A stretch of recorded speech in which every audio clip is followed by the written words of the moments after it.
I met him on Tinder. Tim was the best boyfriend I could have asked for. As a 25-year-old woman living in the heart of Seattle, I had been close to giving up on my love life. Men were scary, unreliable infidels. I believed that for a long time, at least until my friend, Susie, convinced me to give Tinder a try. Please, she practically begged me during brunch one day. Please just go on one date. If it sucks, I'll never bother you about it again. Drunk on margaritas and breakfast food of questionable quality, I relented. I went on one date. One date with a man named Tim Henry. It went very well. Too well, even. I learned that he worked in IT, that he's deadly allergic to strawberries, that his ex-wife died of breast cancer in 2013. He learned a lot about me too, how I grew up with abusive parents, and now take care of my younger brother, Zach, while pursuing a degree in psychology. Tim was really into true crime, and he got me hooked on it as well. The stories were harrowing, heartbreaking, disturbing, but some morbid curiosity kept us listening. We developed inside jokes, shamefully mostly revolving around cannibals and the gruesome details of specific murders. As a psych major, it was all so interesting.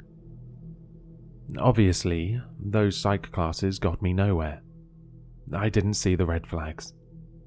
True crime is a lot easier to listen to if you've never lived through a podcast-worthy horror story of your own.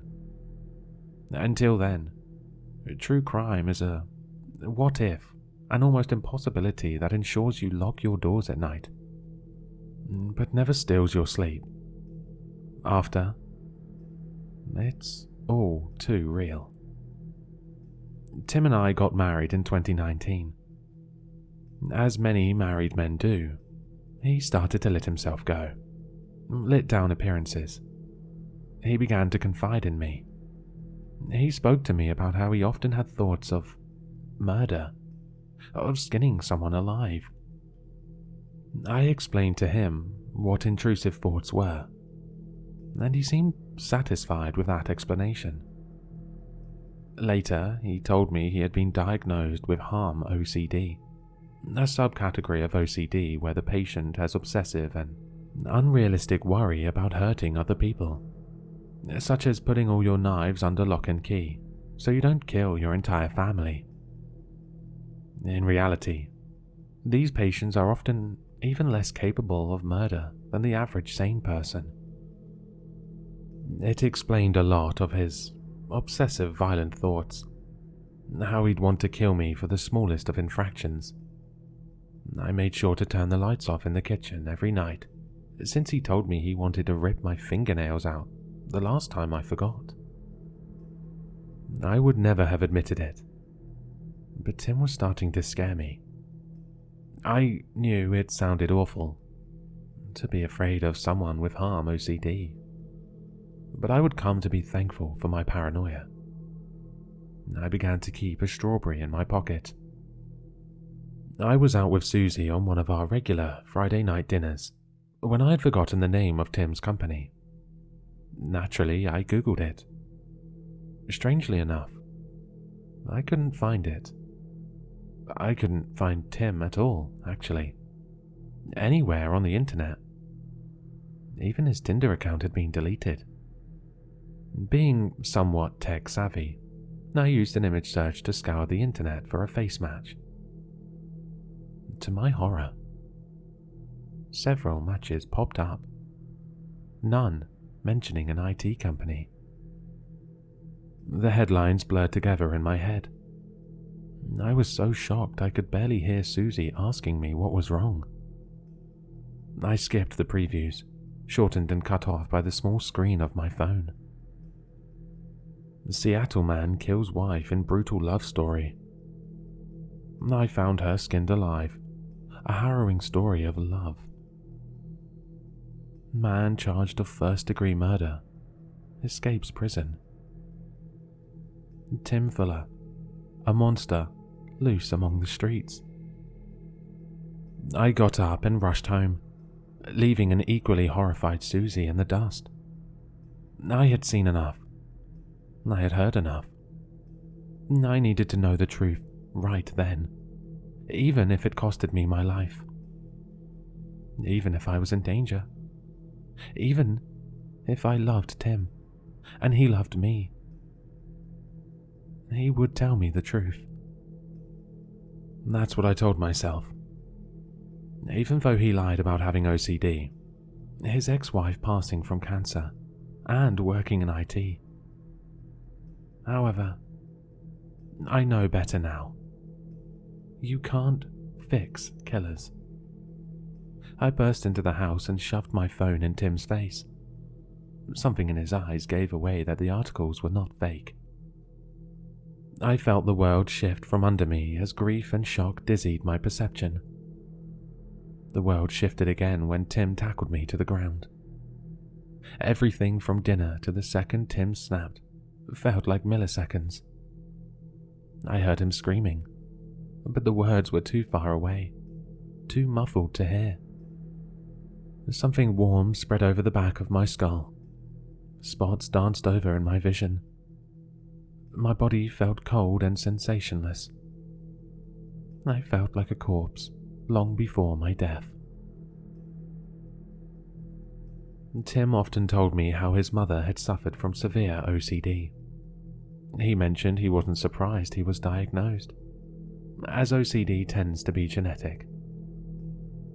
I believed every word out of his mouth, especially considering I had an actual harm OCD diagnosis from early childhood. One he never had. To sum up my childhood, I had always been afraid of myself. I was afraid that if I didn't barricade my door, I would hurt my little brother in my sleep. I kept myself away from sharp objects. I didn't listen to true crime for fear I would get ideas. Eventually, I convinced myself that my fear was not based in reality. But now, I know better.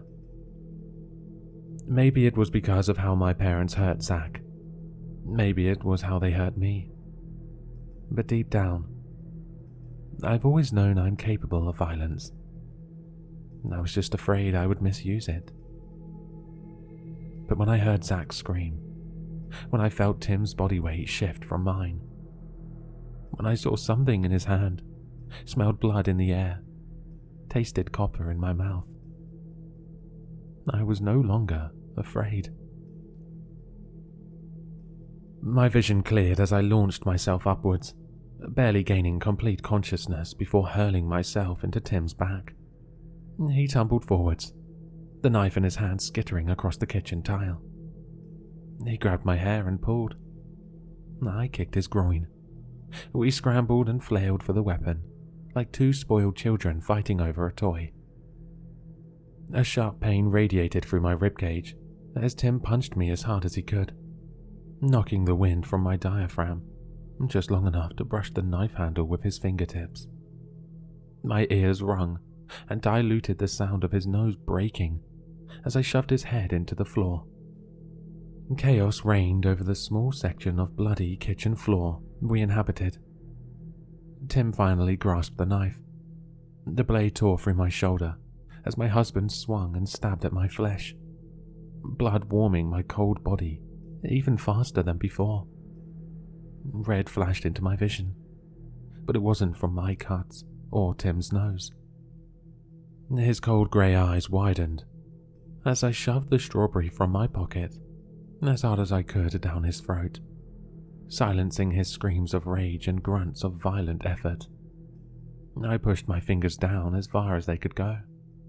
His grip on the knife faltered, and I seized the opportunity to steal it, stand, and back away in one not-so-smooth motion. My husband was dying. I watched as he choked and shoved saliva-coated fingers down his throat in an attempt to dislodge the strawberry. His face turned a mottled red color and began to swell.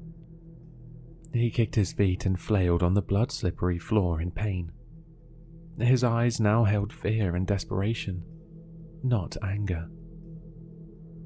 I could have helped him, called the cops, run away, etc. But I didn't.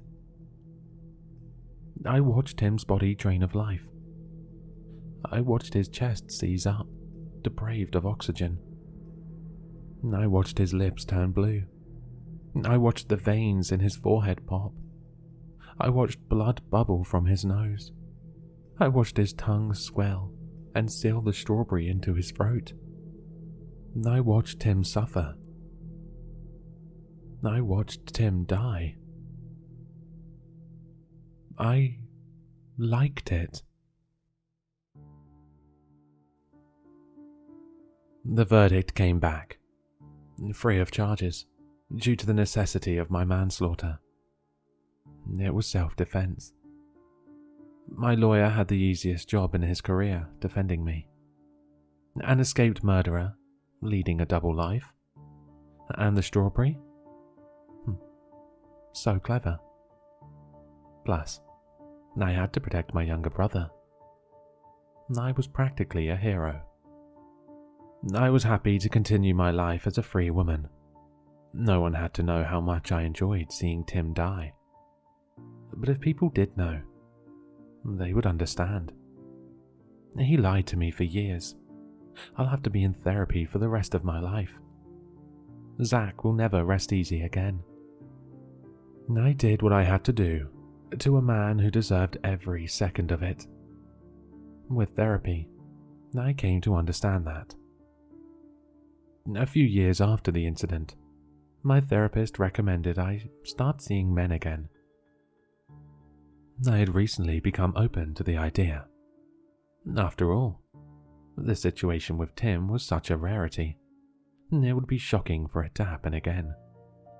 Unless I was actively seeking out escaped convicts. Even after years of therapy, something nagged at me.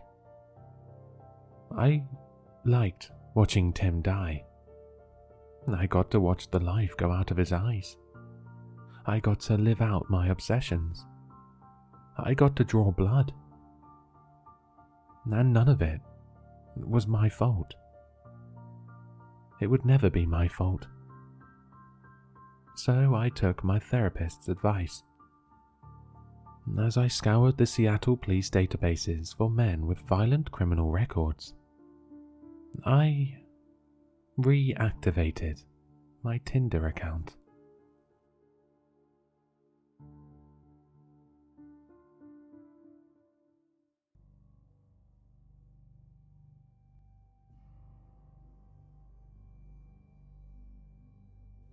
When I was only 6 years old, I was diagnosed with schizophrenia because of a voice that has haunted me for as long as I can remember. It was a low, malevolent voice, barely a whisper, that called my name in the dark after I'd gone to bed.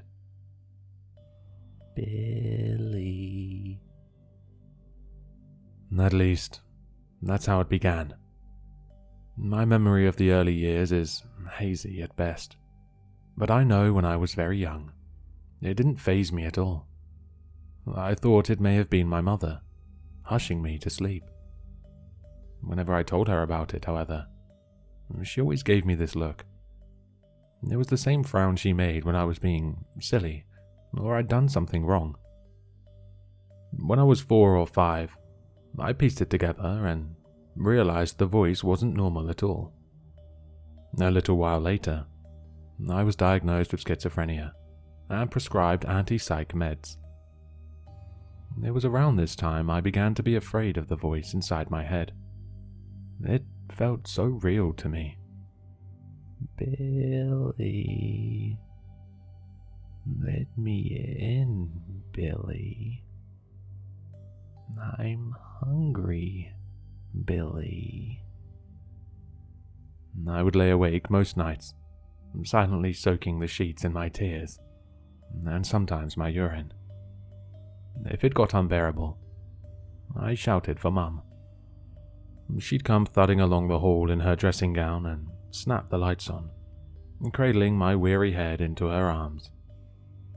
She was all I had after Dad went away. One reason I found it so hard to separate the voice from reality is that I could locate the sound. Billy. It wasn't like it was coming from inside my head at all angles. If I stayed awake and just listened to the noise without focusing on the fear, which, to be fair, was difficult, I could at least clearly tell where it was coming from. It was just beyond my bedroom door. I went through periods where I totally did believe in the voice, where I dreaded bedtime more than death itself. During such times, I would steal a knife from the kitchen and hide it under my pillow, just in case the creature or whatever terrifying entity finally decided to break entry. Or I would try talking to it, ask it questions, what it was, why it was tormenting me. I only realized when I was much older how insane I must have sounded to my mother, listening in the other room. No, and just in case you're curious, it never answered me. I also developed theories about what it could be. At first came the image of a gruff man with a snarling face. Later, inspired perhaps by horror fiction I'd consumed, a pale, slender, androgynous alien. I told my mother about the theories, but she always said not to dwell on it, since it only gave fuel to my condition. I would do it anyway. I couldn't help it. When you hear a voice almost every night, it has a habit of consuming a lot of your energy. I would also discuss my thoughts with a psychiatrist, which I saw fortnightly or weekly in times where the condition was out of control. He would always remark how strange it was that my symptoms only presented themselves under very particular situations, when it was dark, after I'd gone to bed, only if I was alone, etc. Since, by the time I was 11, I'd had multiple friends around and never once heard the voice those nights. And, of course, only ever at night in bed. When he asked me why I thought that was, I couldn't really answer. Well, unless... Go on. Sitting on my psychiatrist's couch at 13 years old, a cold shiver snaked its way up my spinal cord and tickled the fear center of my brain. No, it's nothing, I would say, staring at the table. Go on. What is it? My psychiatrist leaned a little closer. Well, I mean... I could barely get the words out. Unless it was my mother. And then I added immediately after. But there's no way. And then I said a second later. I mean, why would she even do that? I would say, staring into my psychiatrist's soul for some reassurance. My psychiatrist, his name was Tom, leaned back on his armchair and stroked his chin. His expression was solemn. Then, after 2 seconds of contemplation, he slowly leaned in so that his face was halfway across the table. I'm going to tell you something I'm not sure you're ready to hear, Bill. But now is as good a time as any. As he continued, my heart began to race, and I could feel sweat forming in my armpits. I'm going to tell you now what I've suspected for the past couple of years, and I'm so sorry, but it's not going to be easy for you. He reached his wrinkly hand over the table and squeezed my shoulder. I don't think you have schizophrenia. I felt sick as he said those words. What the hell? I said, on the verge of tears, absolutely disgusted. Bill, I've been in this business for over 10 years. I've known you almost as long, and I've grown to respect you and what you've had to deal with. And I know it's unprofessional, so forgive me for saying this, but I love you." He swallowed. "I've encountered many clients with your condition, and while it isn't outside the realm of possibility that you are indeed suffering from some kind of illness, I believe there may be another explanation." "No." I kept repeating the word over and over again. "No, no, no," drowning out the rest of his words, until I finally got up and left. I remember being outraged for the rest of the week at the pure bile of this sick, misguided old man, who I had once deeply respected and trusted. After I explained the experience to my mother, she moved me to another psychiatrist and tried to have Tom struck off. Unfortunately, there was no evidence of what he had said to me. I didn't hear the voice for almost a year after that.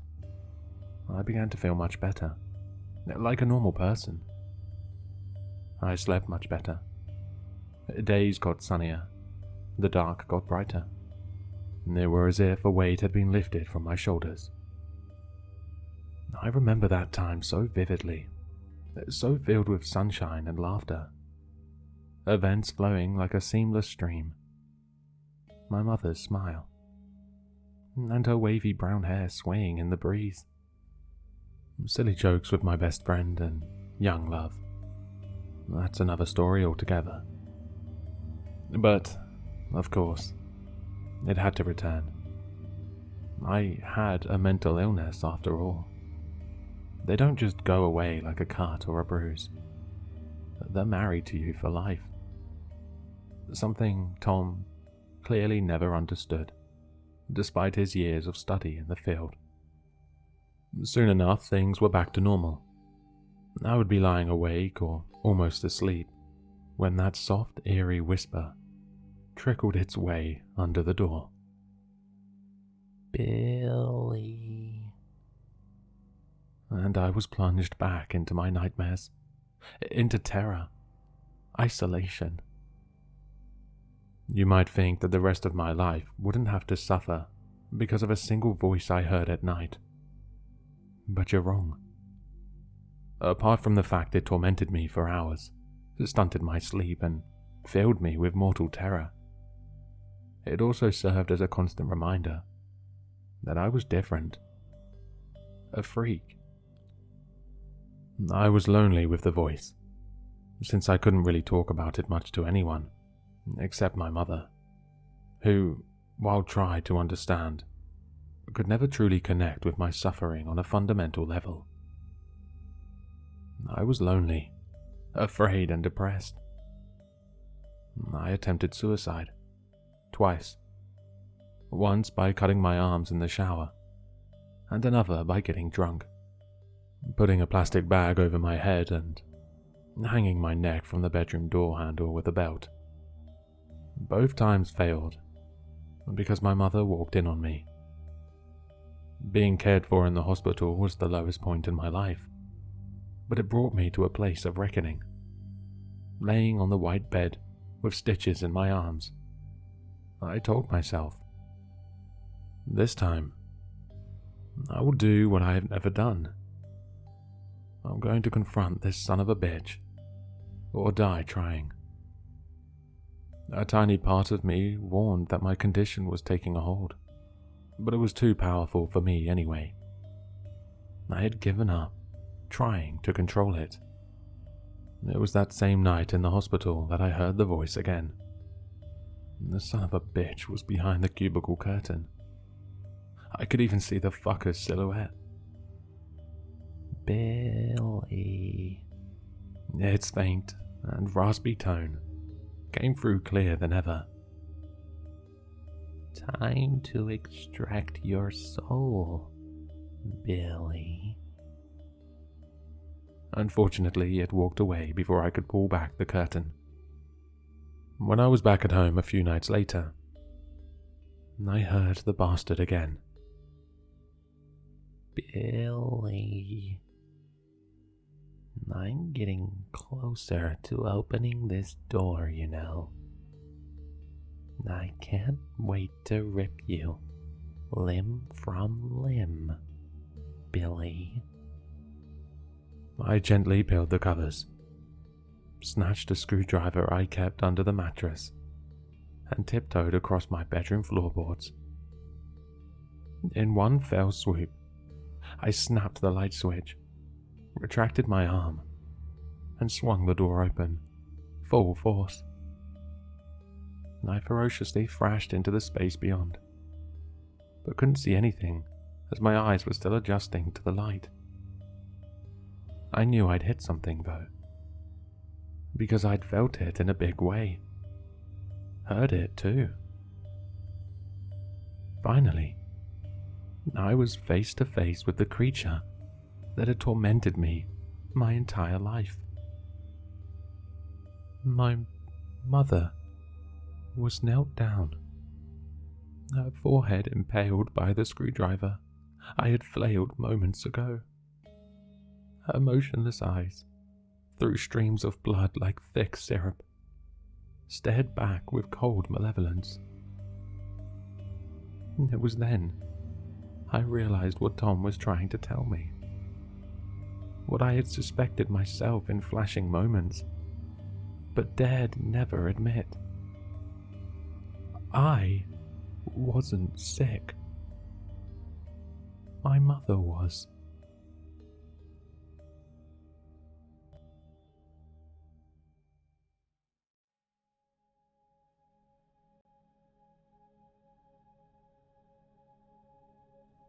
Last week, I, 20, female, was leaving a gas station when I felt a sharp pain in my side. The homeless man who I had just denied change was holding a small, dirty syringe. I remember staring at him in shock and disgust as I fell into a deep, unwilling sleep. Apparently, the man hadn't noticed the multiple witnesses when he attempted his attack. I was told that I was saved before he could do anything. All my blood tests came back fine, and I was given an antibiotic just in case. I was told he injected me with some sort of homebrew sedative, and it might have some side effects as I process it out of my system. That night, I had horrible nightmares about the man, and all sorts of fears.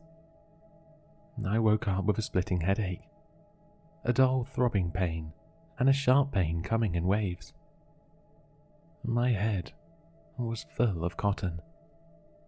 I turned on the light of my bathroom and tried taking my temperature. This task proved impossible, as I couldn't focus on the numbers in front of me. Everything was fuzzy and dark. I drank some water, and I only then realized how dry my mouth was. I peeled my tongue from the roof of my mouth as I attempted to swallow the water, a feat I found near impossible. After choking down the first sips, my thirst became unquenchable. I drank from the tap for an uninterrupted 30 seconds, sucking deep the water until I physically couldn't. I had risen from the sink for but a moment, whipping my head back down to puke it all out, or what I had assumed was most of it, along with the surprising volume of fluid. There was a black bile. It stayed separate from the water in the sink and danced near the edge of where the tap was still running.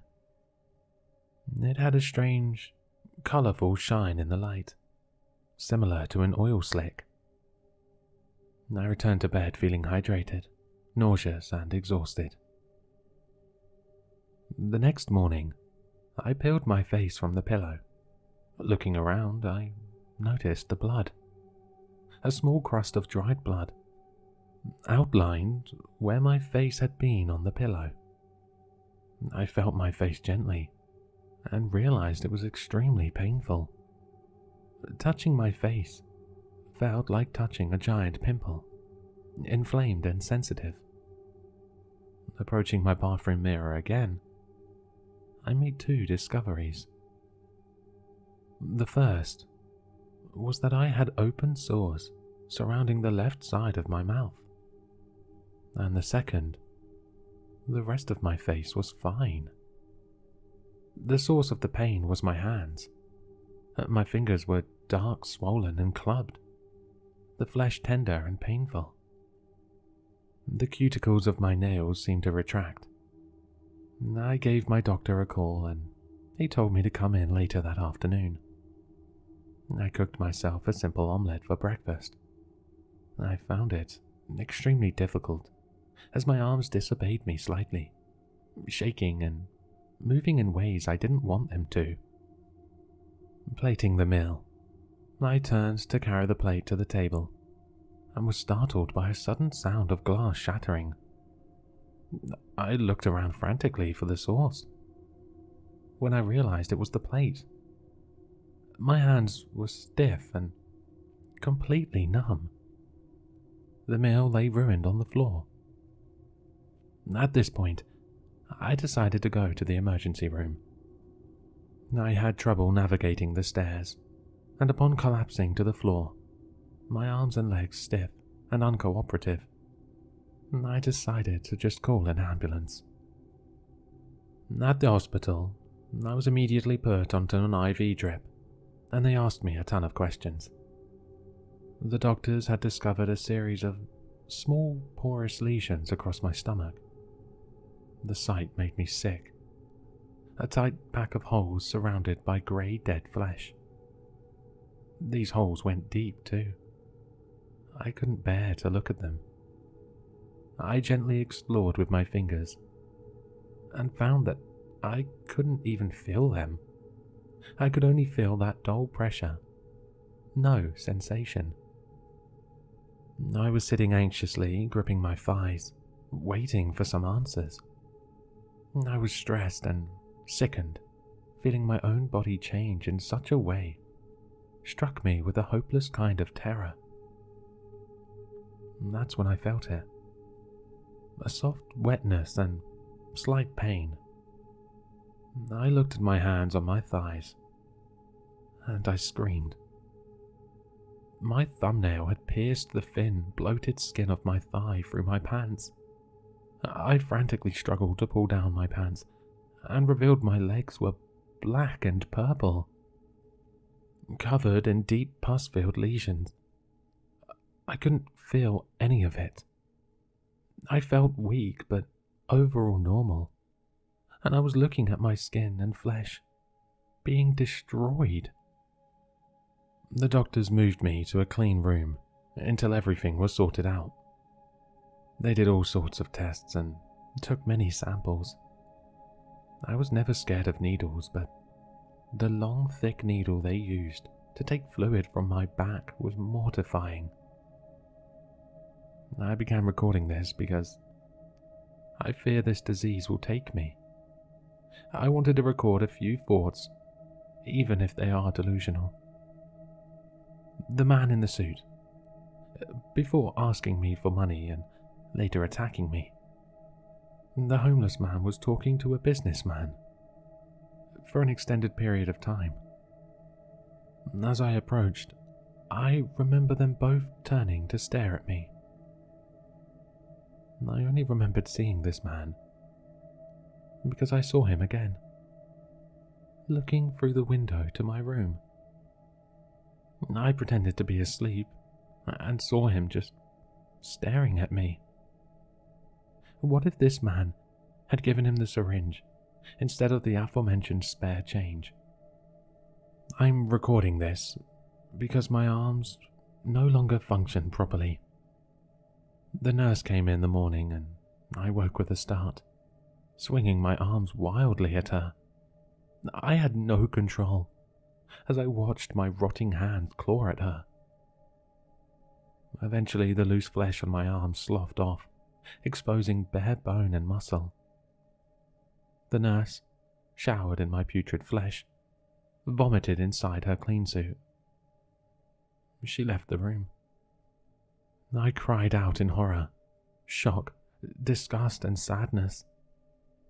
I couldn't control the movement of my altered limbs. My arm bone was black, covered in dark lean muscle and thick tight sinew. No extraneous flesh remained on my long bony clawed hand. The doctors had restrained me, and we both agreed it was in our best interest. All I could do was apologize. I felt my legs rubbing against the thick straps. I could feel the flesh deteriorating, it giving way to my new limbs. The doctors came in to give me some new medicine, when my long black arm broke free, slashing through his suit, and I'm sure my bony claw didn't stop at his suit. They sedated me as they retrieved their colleague. When I woke, they told me the man I infected progressed much faster, and that the disease would soon kill me. Apparently the doctor requested to be killed. I was too weak for that. Because of my restraints, I can't see much, but I can see my exposed ribcage. Its form was dark and twisted. Sharp black bony growths all over my torso. My organs were shrunken and tight to my spinal cord. All extra meat and organ has melted and rotted away. As my limbs smash against my restraints, I can feel my jaw loosening and new teeth growing in. A moment ago I stood up, bringing the hospital bed with me. I feel lightheaded, and it's hard to focus. Nothing seems real anymore, and I can't remember anything about who I was. My new arms finally escaped their restraints, and now I am free.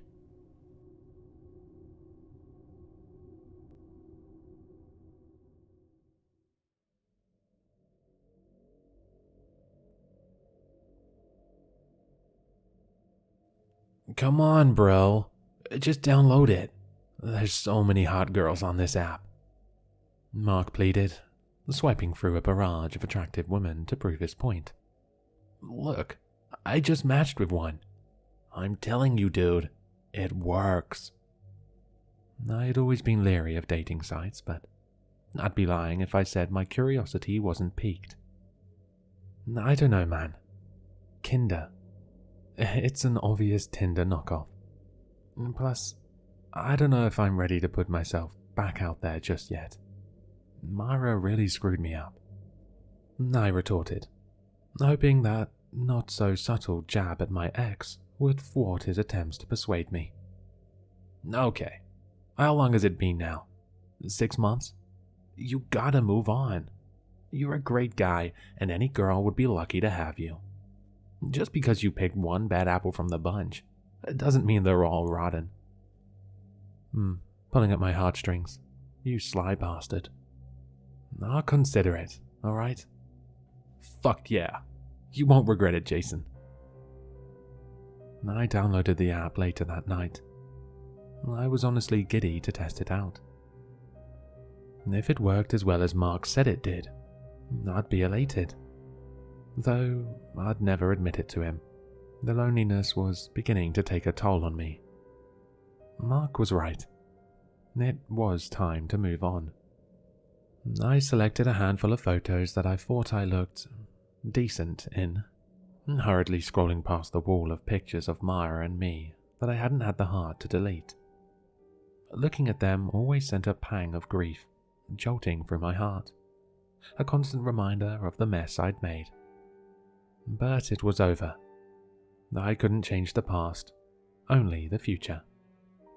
So, with that notion at the forefront of my mind, I steeled my resolve and finally deleted any remaining photos of my ex-girlfriend from my camera roll.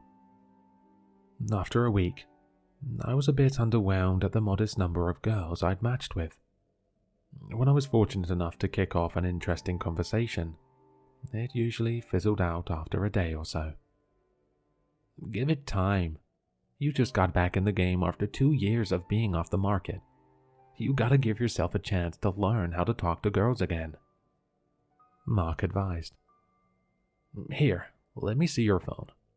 I'll try to give you some pointers to set you in the right direction." I sheepishly handed it to him. "Come on, dude. You can't simp over these girls. 'Hey, you're really pretty' isn't going to get you anywhere."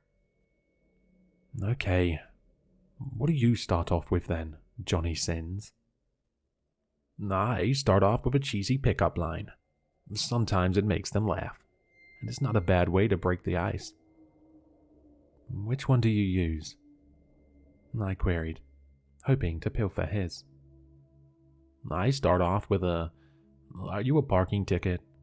because you have fine written all over you. But you can't steal mine. You have to find your own." He smirked. "Ugh, fine. I'll see what Google has to offer." After perusing the internet's bountiful selection of awful pickup lines, I settled on a mildly corny one and began to implement it. The pickup line did little to bolster my already lacking self-esteem. I was feeling dejected, nearly ready to give up on the app altogether, when a notification lit up my screen. "Kinder, you got a match." My heart fluttered. I hurriedly typed in my passcode and opened the dating app. New match. Jessica. I started swiping through her pictures. Jessica was drop-dead gorgeous. I had no recollection of ever coming across her profile in the first place, but I knew I had to make a move on her. "All right, Jay. You got this," I muttered. With nothing original coming to mind, I copy-pasted the pickup line from my latest failed conversation and pressed send. I waited with bated breath for a response. She replied almost instantly. "Haha, that's a good one. Thanks, cutie," with a wink face. My heart skipped a beat. I messaged back right away. A little desperate, I know, but hindsight is always 20/20. She didn't seem to mind, though. Jessica and I really hit it off. I didn't understand why such an attractive girl chose to talk to me out of all people, but I crammed the thought deep in the recesses of my mind. It was really working. I was actually having a great conversation for the first time since downloading the app. After a couple days, I mustered up the courage to ask Jessica on a date. She enthusiastically agreed, and we exchanged phone numbers. I called Mark to give him the good news. Okay, admittedly, I may have called him to gloat a bit over my imminent success, but that's besides the point.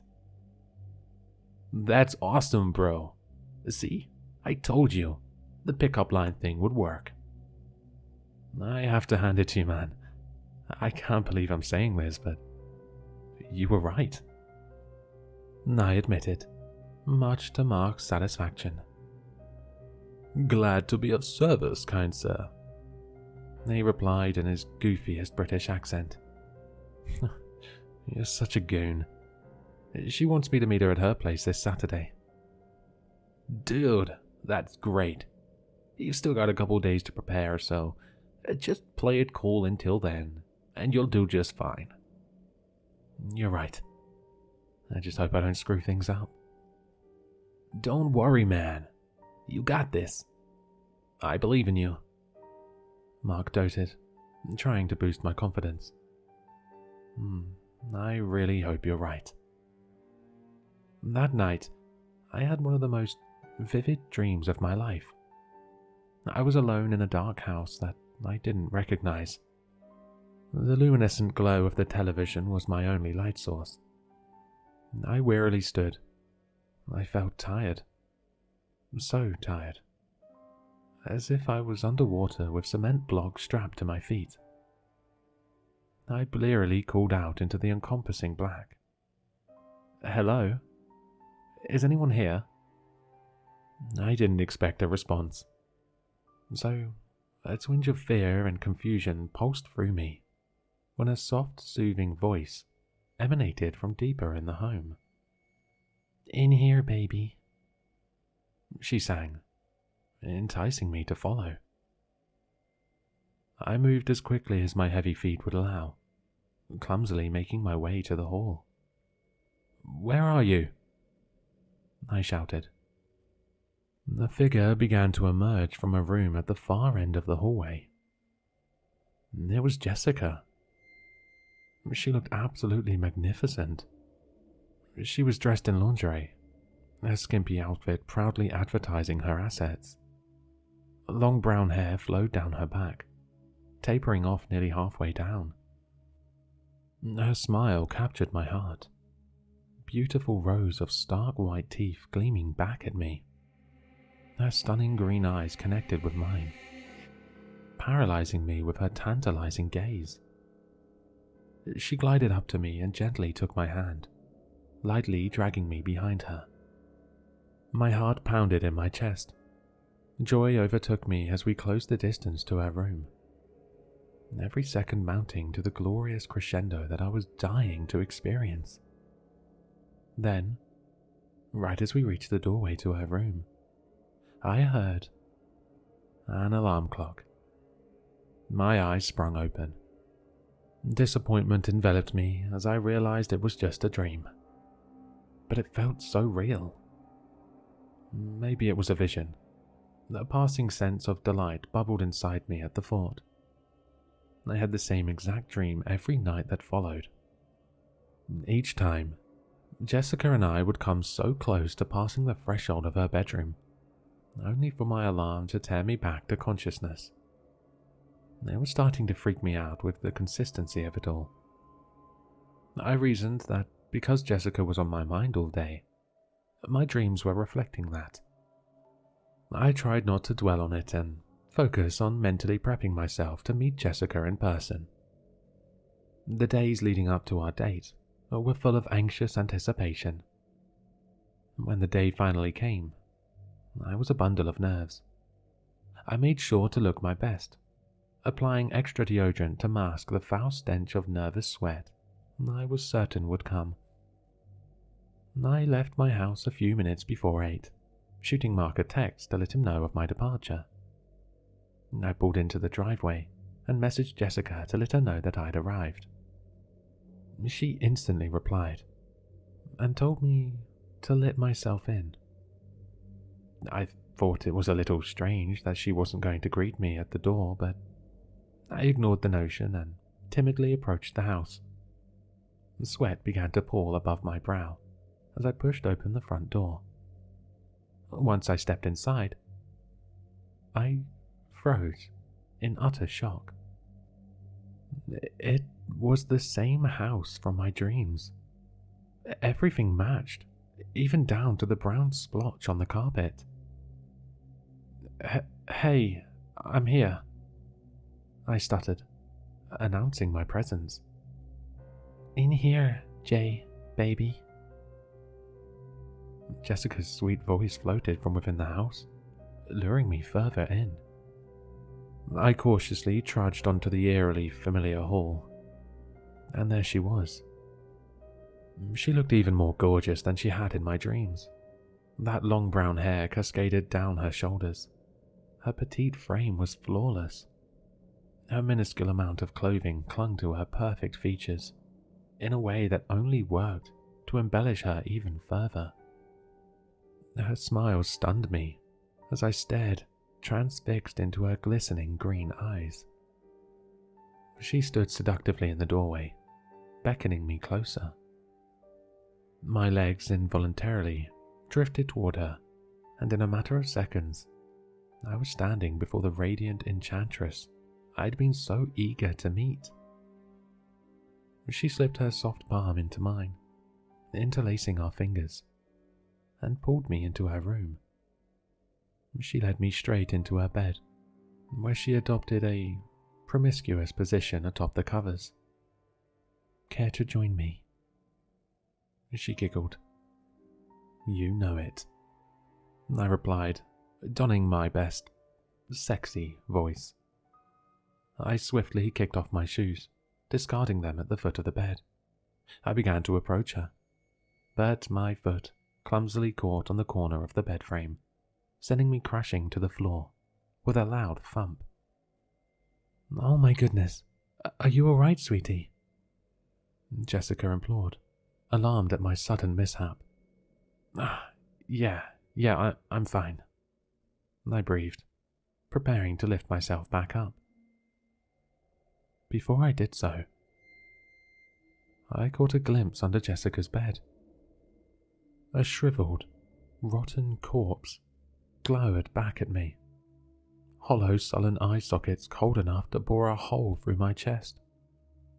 Fear coursed through me. At least half a dozen mummified husks littered the floor. It looked as if their life force had been drained, leaving behind only an empty shell. "Are you sure you're okay, Han? Mama can make you feel all better." Yeah. I just need to use the restroom real quick," I lied, shuffling to the hall as surreptitiously as I could. "It's down the hall and to the left.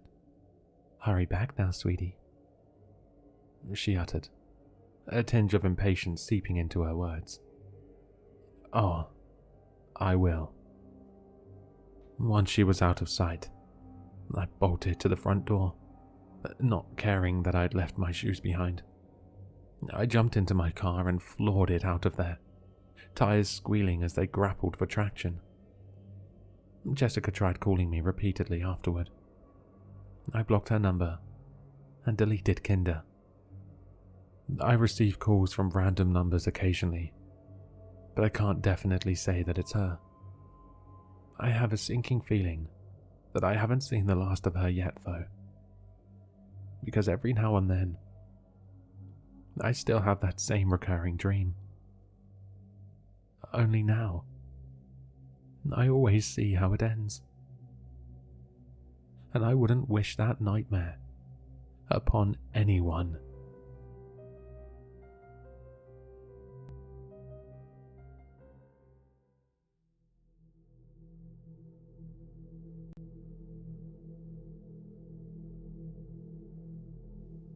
I didn't notice it until I moved into his house, about a year ago. I've been married to my husband, Jack, for around 6 months, and things have only gotten stranger. At first, I thought he was crazy, as much as it hurts me to admit that. He always woke up in the middle of the night, claiming there was someone in the room with us. He'd cover up the mirrors in the house, and he'd constantly check behind him whenever he walked anywhere. Whenever I told him that I couldn't see anything, he'd tell me that was a good thing. "It can't hurt you if you can't see it," he'd say. Then, I started seeing it too. It started one night, after we had eaten dinner. We were still sitting at the dinner table, too lazy to get up. Jack had said something offhand about the news, and I looked up from my phone to respond to him. There it was, in the reflection from the window behind him. What looked like the zombie of a woman. Flesh falling off and face mangled, standing directly behind him, her partially decomposed hand on his shoulder. I jumped back and let out a small gasp, quickly trying to compose myself. "What's wrong?" Jack asked. "You didn't see anything, did you?" He looked concerned. "It can't hurt you if you can't see it," I remembered. "No," I said. "I didn't see a thing." From that point, I started seeing it more and more. I never saw it in person, only through reflections. In the mirrors whenever Jack forgot to cover them. In the water when I tried to have a bath. In the shiny metal dishes when I was cleaning them. Maybe it was stress, I told myself. Things hadn't been great with Jack lately, admittedly. He had been wanting to have a kid for a while, then kept begging me to have one with him. I told him I wasn't ready, but he never listened. Maybe I was just seeing things. But then again, why would Jack be seeing it too? Could two people be seeing the same hallucinations? Jack had been getting more and more paranoid, I had noticed. I tried to go down into the basement, which I had actually never been down to look for a screwdriver I needed. Jack had stopped me. "No," he shouted, desperately. Please, stay out of there." He grabbed my wrist, pulling me back. I don't want it to hurt you too. Please, darling. I'm only trying to protect you. Do you trust me?" He looked me in the eyes, and I realized, even if he was super paranoid, that all he wanted to do was protect me. "Yes, with all my heart," I said. Good. Now, promise me you'll never go down there. For your own good," he said, pulling me into a hug. "I promise." I thought that would be the end of it. I thought that if I patched up my relationship with Jack, that things would go back to normal. They didn't. I still saw it. Even more than before. At least once a day. That horrid, rotting corpse would be in reflections, staring at me, staring at Jack. Anything. One day, it all came to a head. It was night, and Jack wasn't home. I was getting ready for bed when I saw it in the mirror. Usually, if I looked away and then looked back, it would be gone. But this time, it didn't work. "What do you want?" I asked, not expecting a response.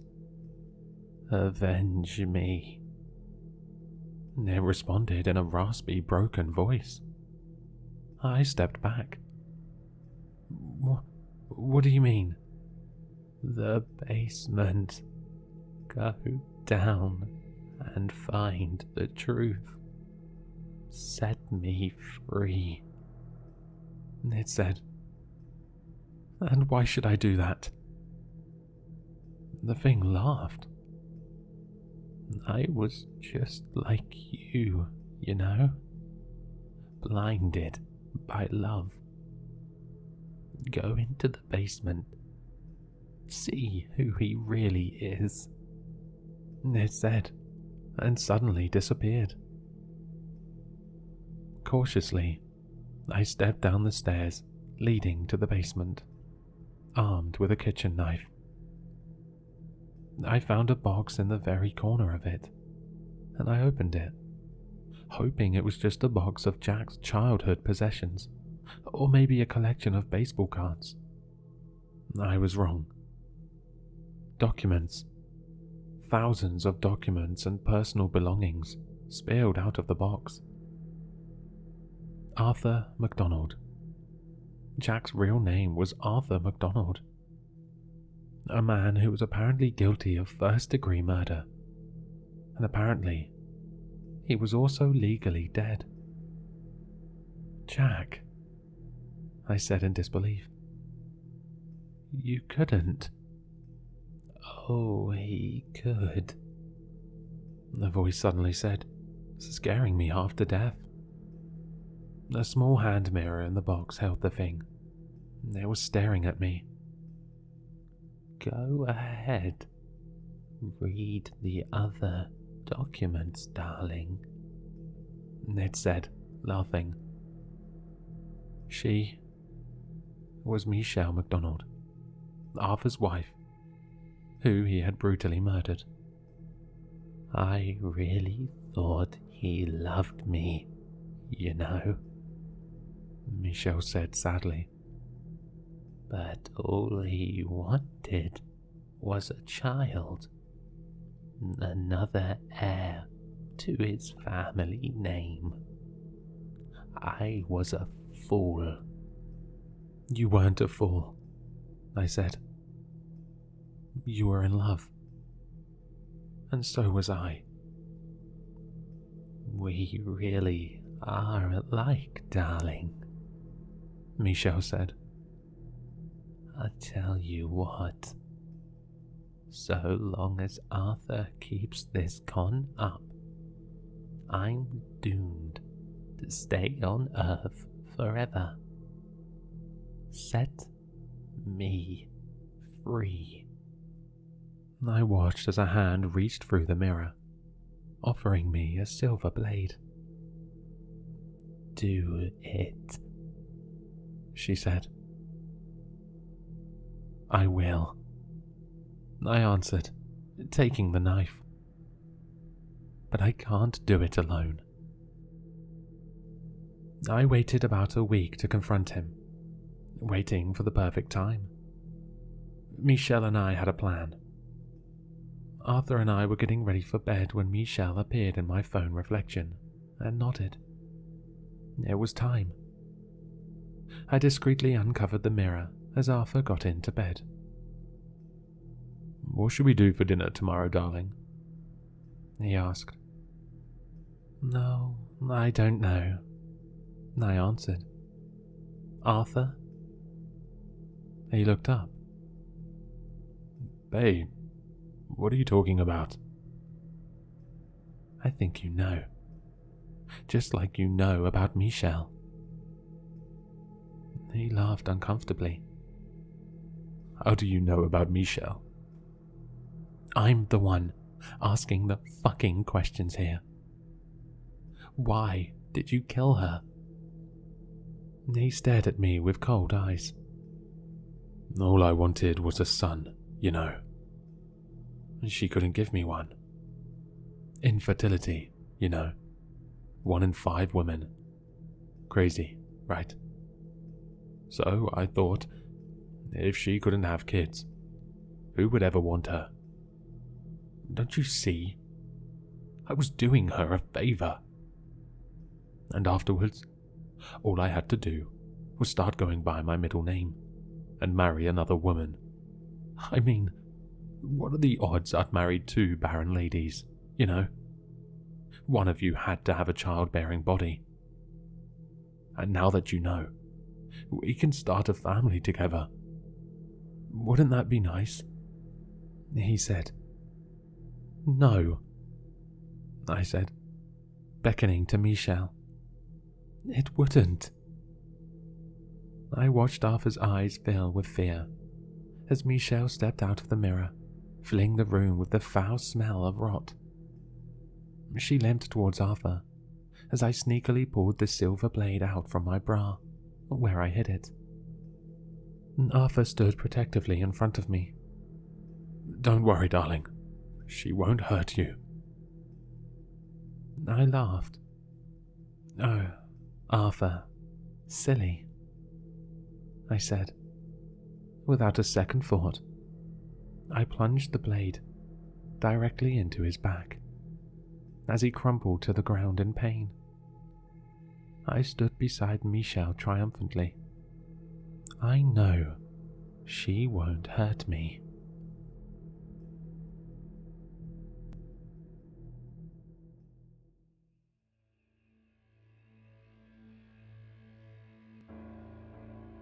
My grandma and I were always pretty close.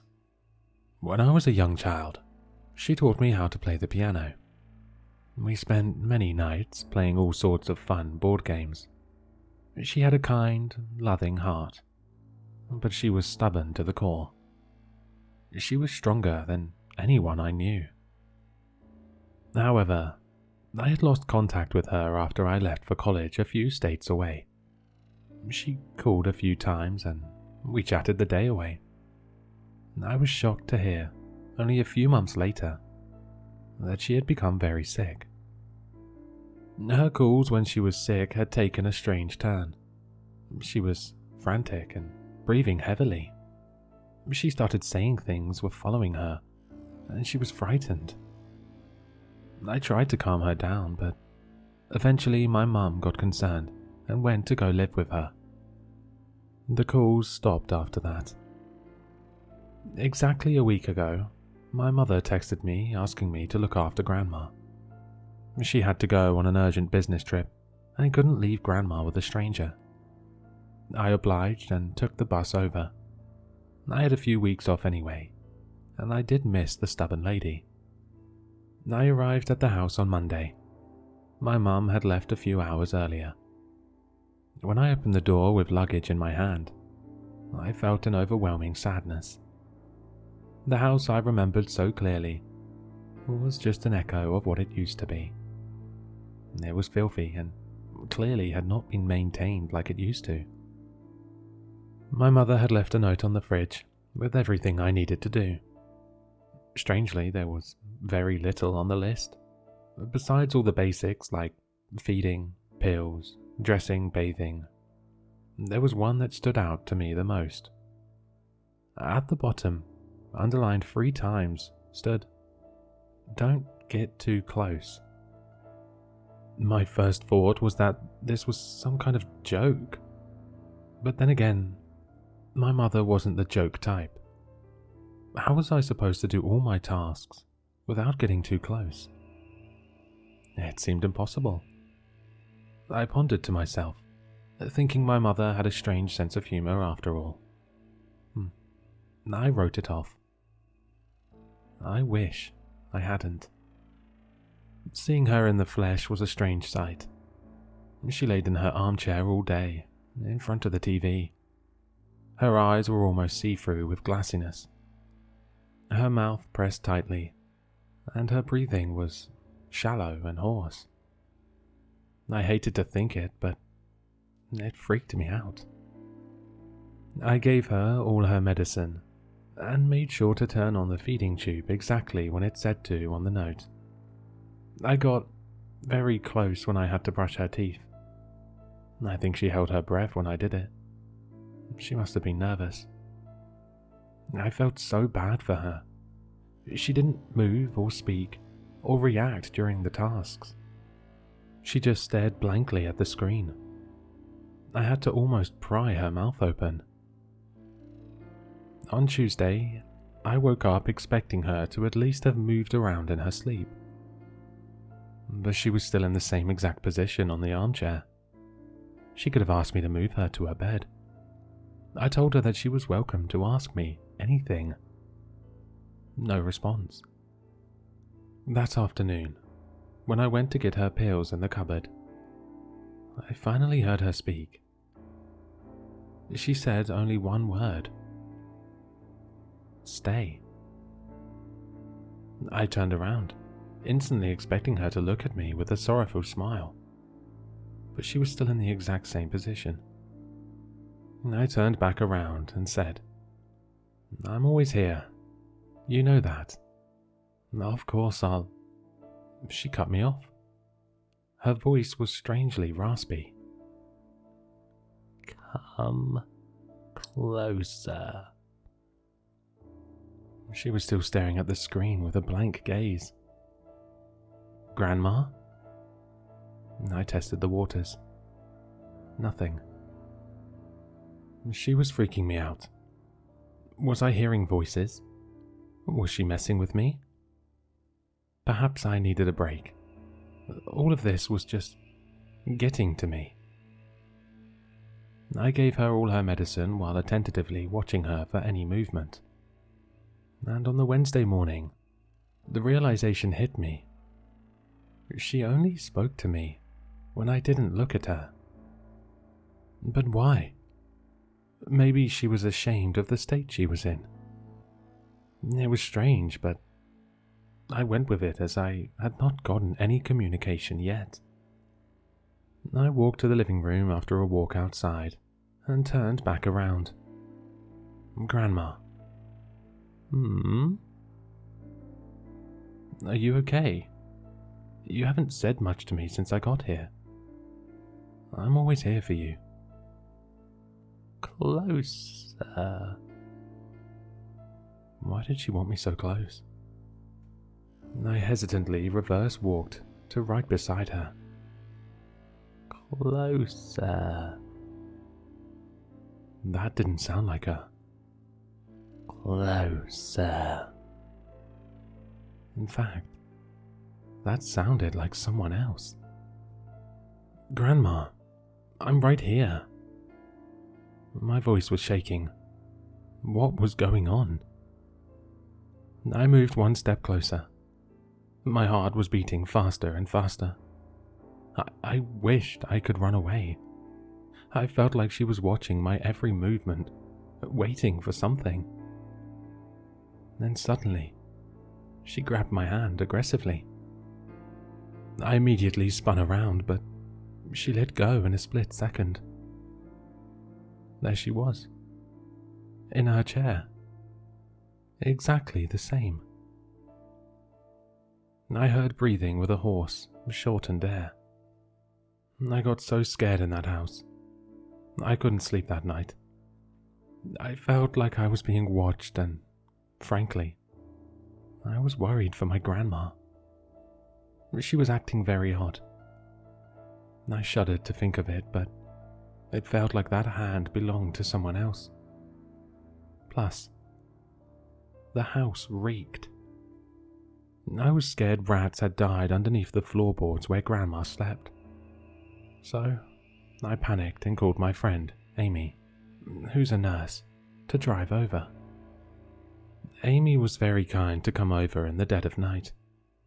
She started talking about how it was normal to be a bit freaked out in this situation. But she stopped dead in her tracks when she walked around my grandma. She inspected her carefully and with worry in her eyes. Well, will she be alright? I think she was a bit confused earlier. Gemma, she said. She has been dead for days now. Maybe even a week. I'm so sorry. The shock didn't set in after about a minute when she said it. How was this possible? Christ, how did I not realize this? It broke me. I realized soon after. My mother had warned me not to get too close to her. No, not as some horrid joke. She didn't want me to realize the breathing I was hearing was not Grandma's. That leaves me with one question today. Who the hell was I talking to?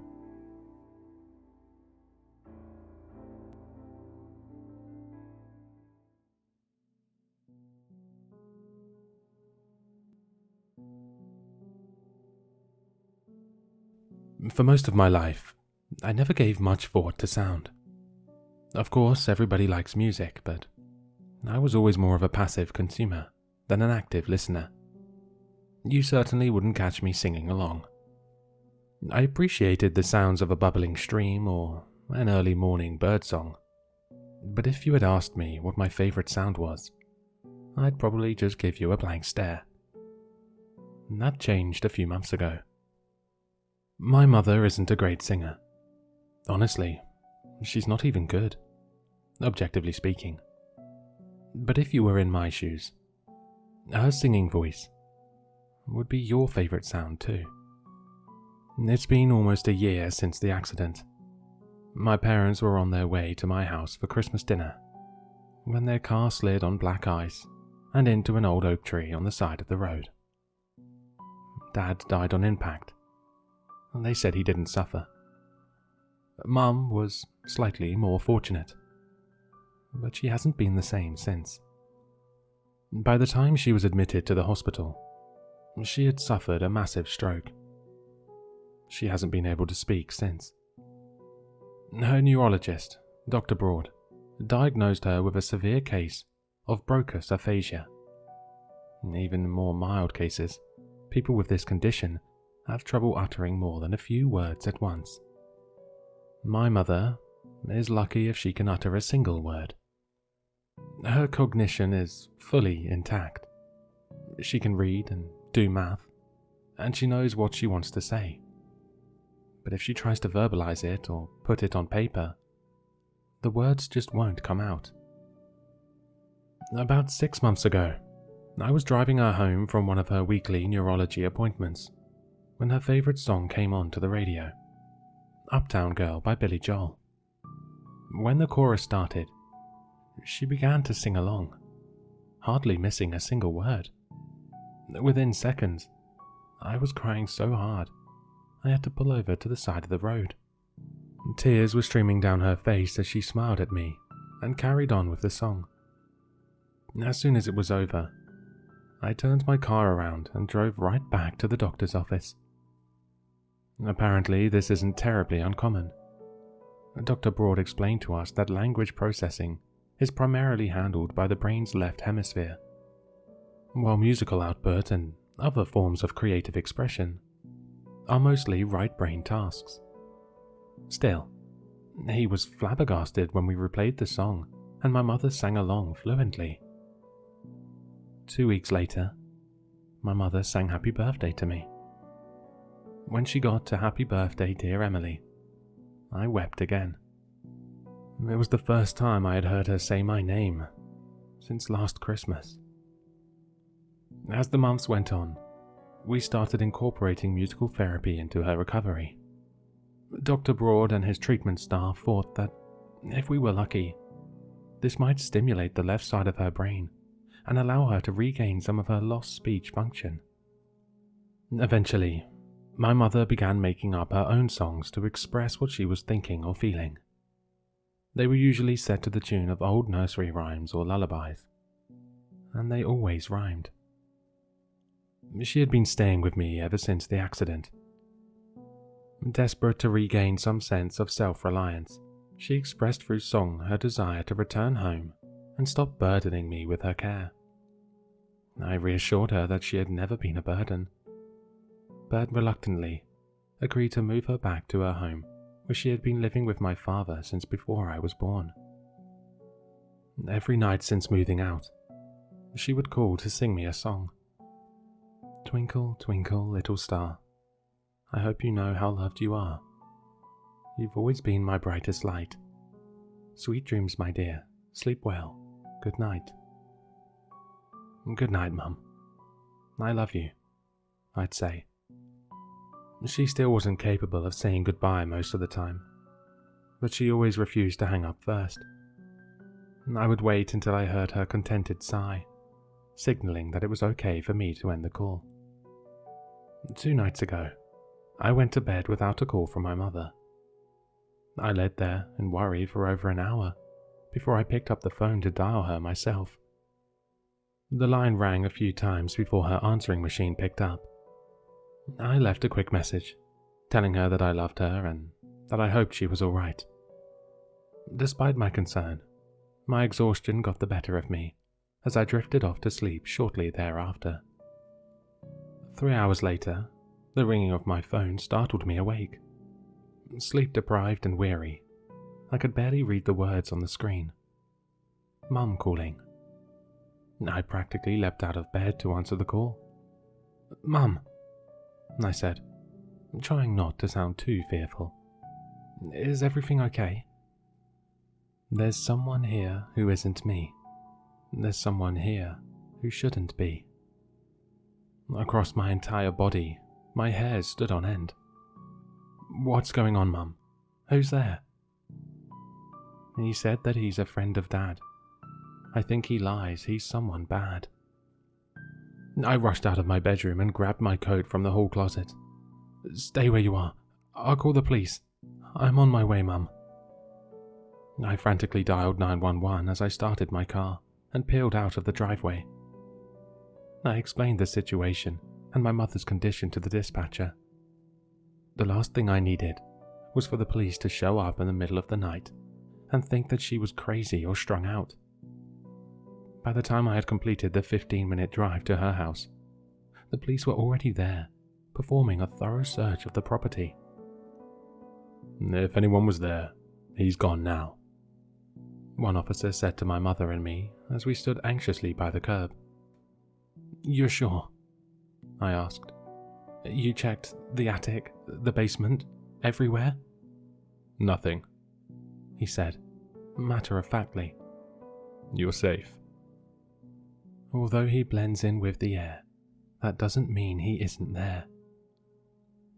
Noticing the officer stifle a laugh, I shot him a dirty look. As my mother walked towards her front door, he pulled me aside. "You might want to get her checked out," he said. "It's under control. Thank you for your concern." Without another word, I followed my mother inside and took a seat next to her on the couch. I glanced at the clock on the wall. 2:16 in the morning. My body was still in fight or flight mode, but I couldn't fight my exhaustion much longer. "Mum," I said, putting a hand on her shoulder, "why don't you go back to bed? I'll sleep right here." She shook her head no, and gestured to the walls around us, then placed her hands over her heart to indicate that she was safe.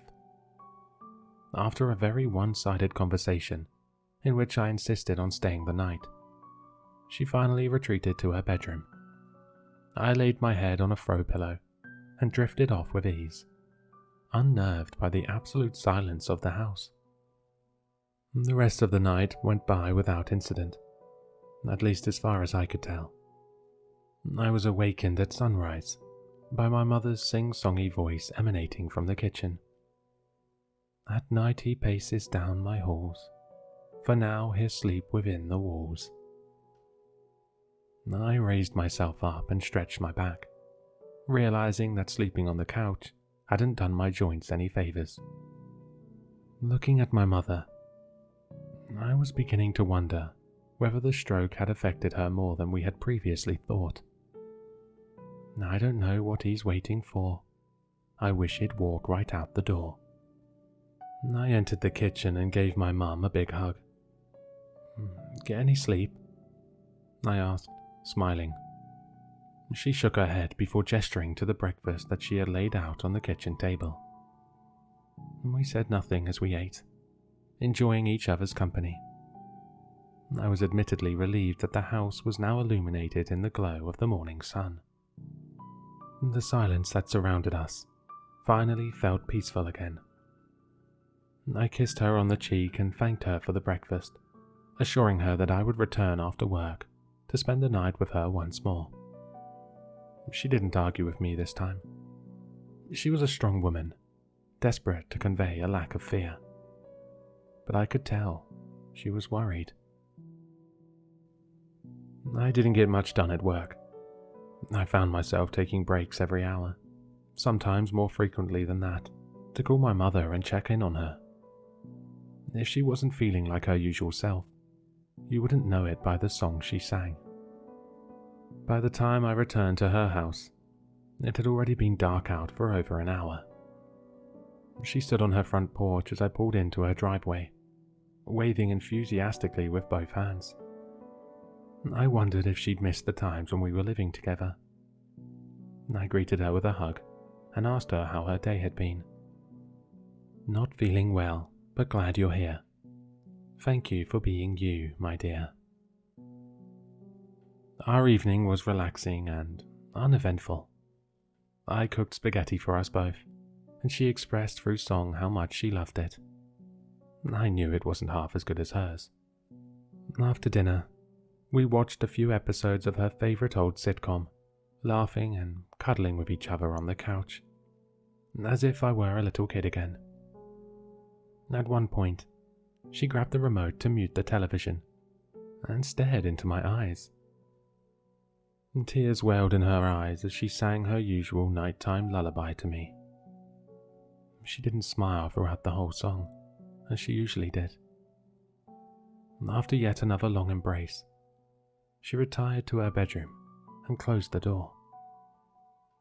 I made myself as comfortable as I could on the couch, and just as I began to doze off, I heard my mother's voice.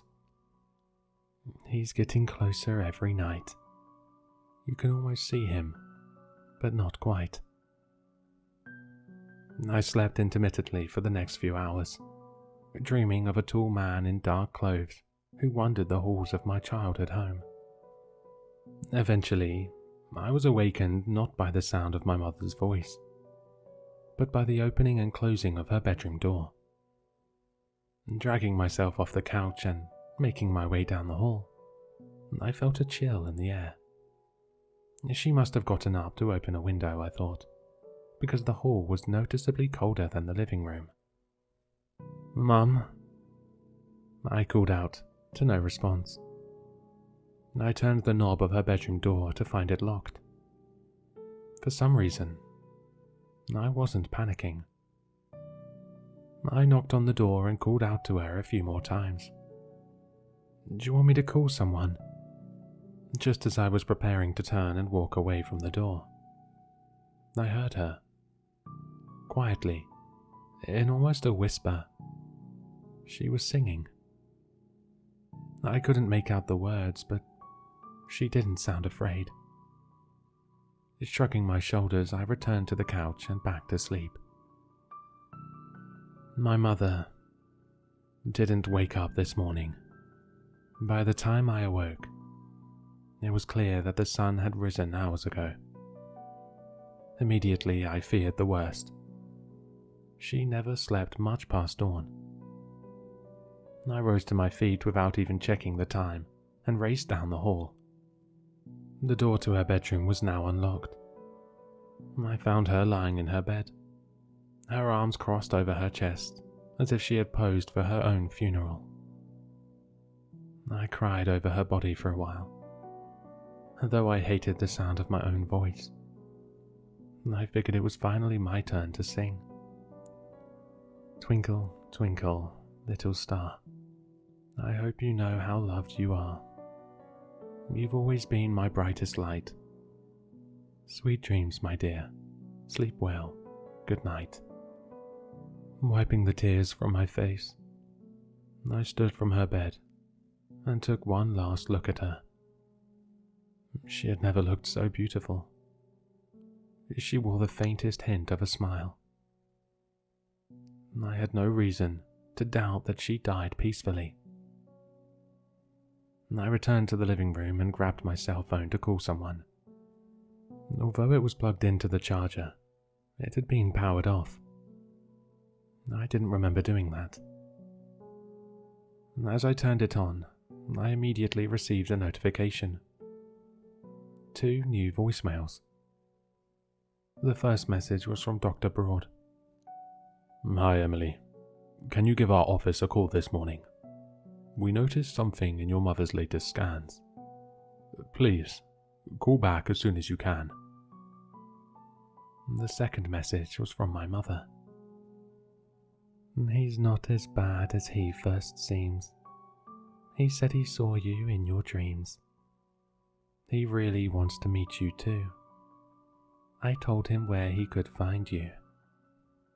Next time you look up at the moon, just know you'll see me very soon. You've always been my brightest light. Sweet dreams, my dear. Sleep well. Good night."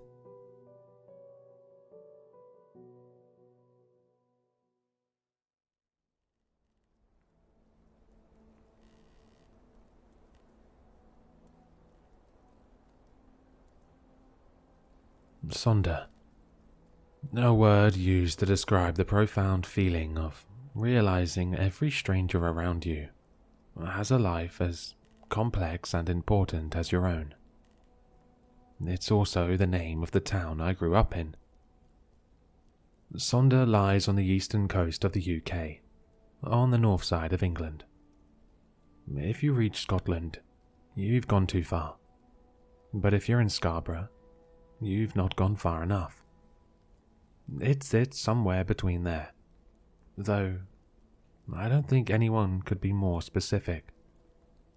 You see, you can't find it on any map, printed or digital, new or old, color-coded or satellite imagery.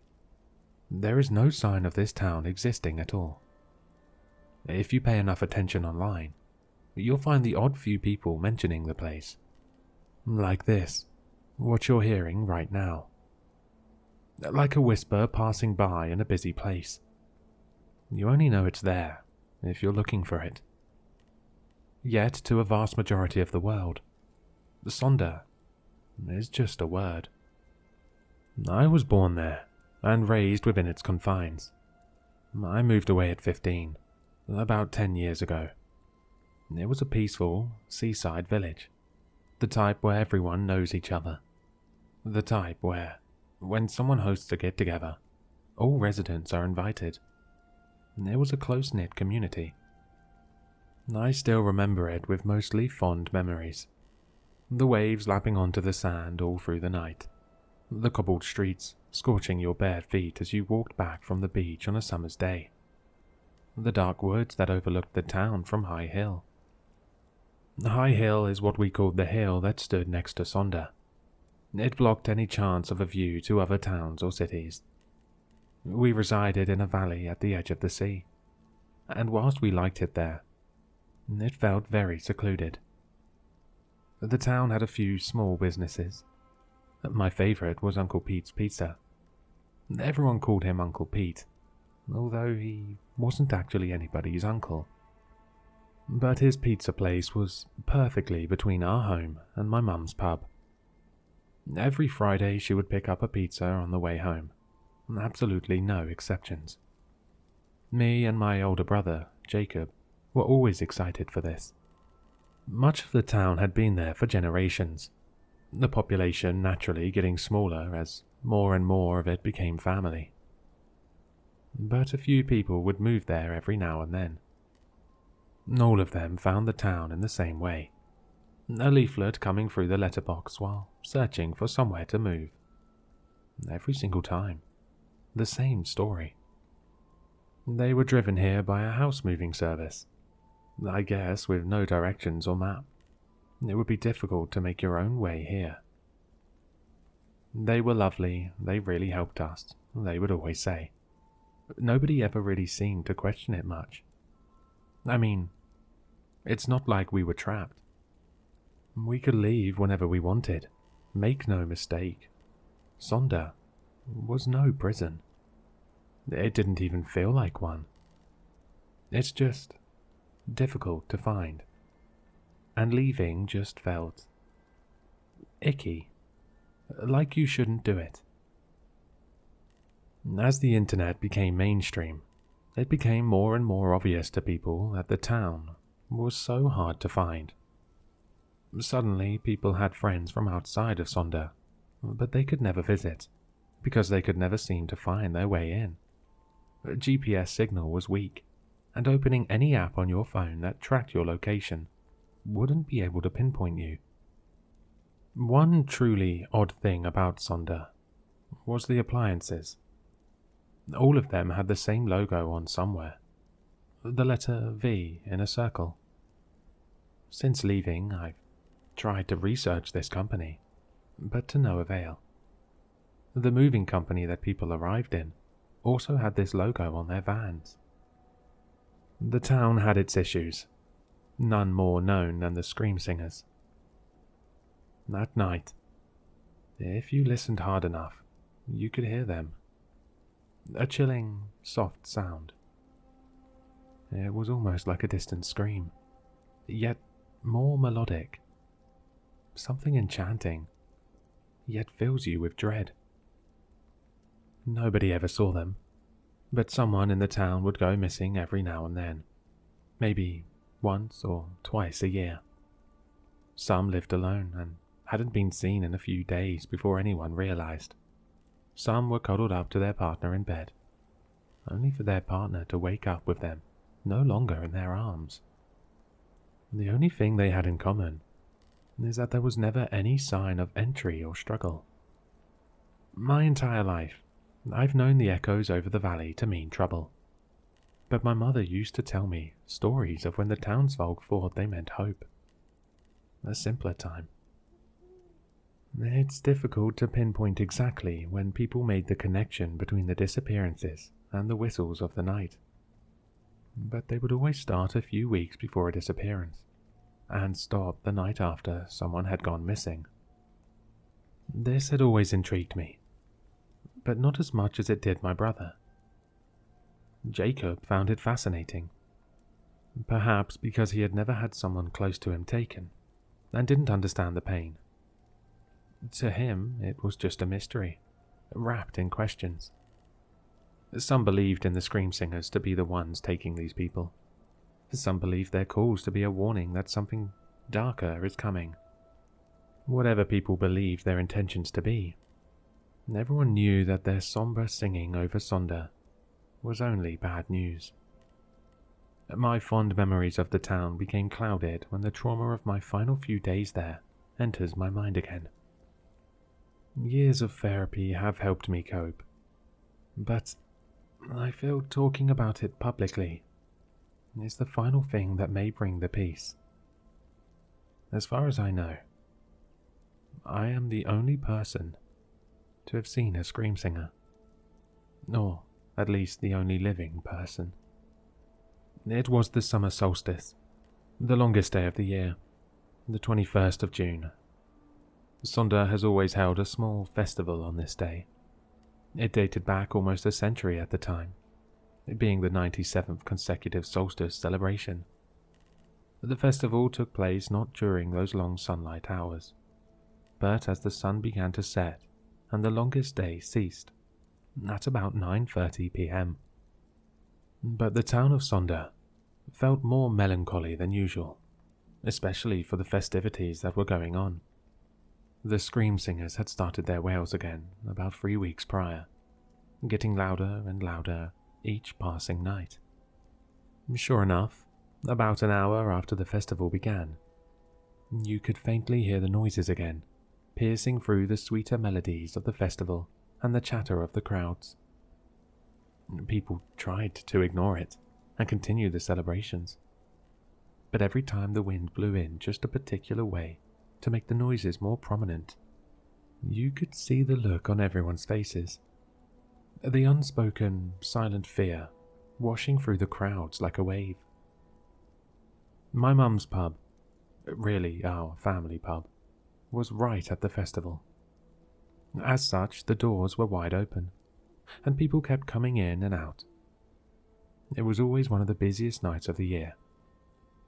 Me and Jacob were sat drinking red wine. He was 17 and had a proper glass, but I still had half lemonade in mine. It was the only night of the year I was allowed to drink alcohol. The festival was still going strong, when Jacob had the idea to go a little out of town and get a better listen to the scream singers. I was hesitant, but I was always up for an adventure. So, half reluctantly, I agreed.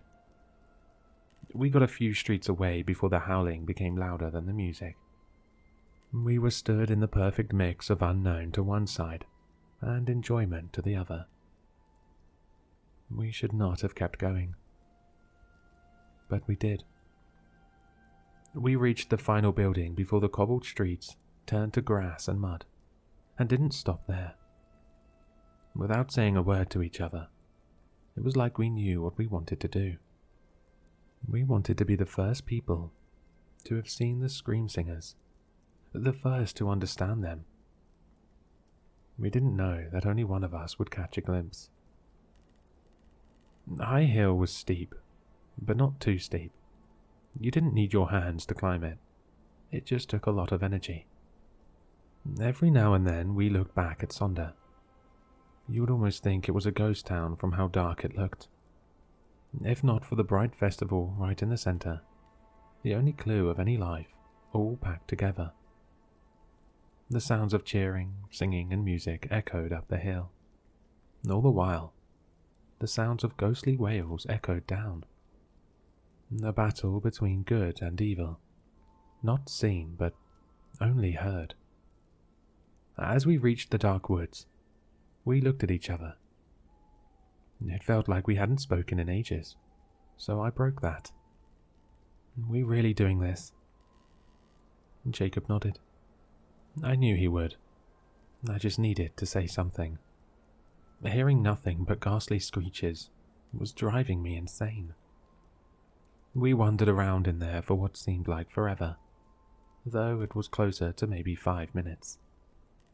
Every slight crunch made me flinch and turn around. There was never anything there but the haunting screams which were all around us. We reached a clearing, and the sound of the scream singers seemed to be louder than ever. In the center of the clearing was a rock, about as tall as me and a little wider. Jacob held me, as he could clearly tell I was scared. "It's all right, it's just sounds. There's nothing to be afraid of. Maybe we should head back," he said. His words didn't comfort me. They only told me one thing. He couldn't see what I could see. Stood on the rock is something I will never get out of my mind. A tall, grey figure. About twice as tall as any human I'd ever seen. It had 2 arms, but only one hand. The hand it had looked what I can only describe as twisted. Its fingers weaved together in a way that didn't make sense, and certainly wasn't natural. The shape of it was overall humanoid, but the proportions were all wrong. It had no eyes, at least not at first. I was terrified, looking at this thing, but the moment my heart truly dropped was when eyes appeared. They slowly came out of its skin. There was no evidence that this creature should even have eyes. There were no holes for them. But as its face opened in a mesmerizingly disturbing way, I saw 2 eyes slowly come forward. The face closed again, with the eyes looking right at us. There were only 2 eyes. I counted them. 1, 2. Its face opened up again, as it let out a horrific scream. I ran. I ran faster than I ever have before in my life, only occasionally looking behind me to make sure Jacob was running with me. He was. But he wasn't running from the scream singer. He was only running to catch up with me. He had no idea why I was so scared at that moment. We ran all the way down High Hill, nearly tripping over. Running down a steep hill was difficult at the best of times. As we got back onto the cobbled streets, I turned around and looked up at the woods. No sign of anything chasing us, but the screams were still so loud, even down here. By this point, Jacob had caught up and was right beside me. He kept asking why I was running, but I was too shocked to answer him just yet. We ran another street and he reached out to hold me. I stopped running and let him hug me. He told me that whatever I saw, it was going to be okay, and that we were safe. I closed my eyes with tears streaming down my face. I opened my mouth and began to explain what I saw, getting words out between choking on my tears. It was this grey thing on the rock. You could see the rock, right? Well, on top. I realized the howling had stopped. I opened my eyes. Jacob wasn't there. I was standing in the middle of the street, with my arms out, hugging nobody. I looked to my right and could see the festival. I felt empty and confused. I walked through the crowd, tears still streaming down my face. I found my mother at the bar, and she asked me where I had been and if I knew where Jacob was. I told her everything and she closed up for the night. We both knew that the scream singers had claimed their next victim. She wasn't angry at me for going to the woods. She held me tight and neither of us spoke a word. We just wept and wept until we were too tired and empty to weep any more. The next day was Friday, and I got out of bed in the morning after absolutely no sleep. My mum was downstairs packing boxes. She told me we were leaving that same day.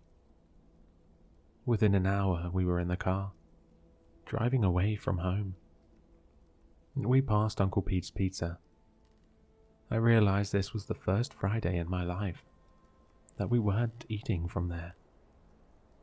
And as we drove further away from the sea, and I saw outside of that small town for the first time, I already knew that leaving our life behind would not fix anything.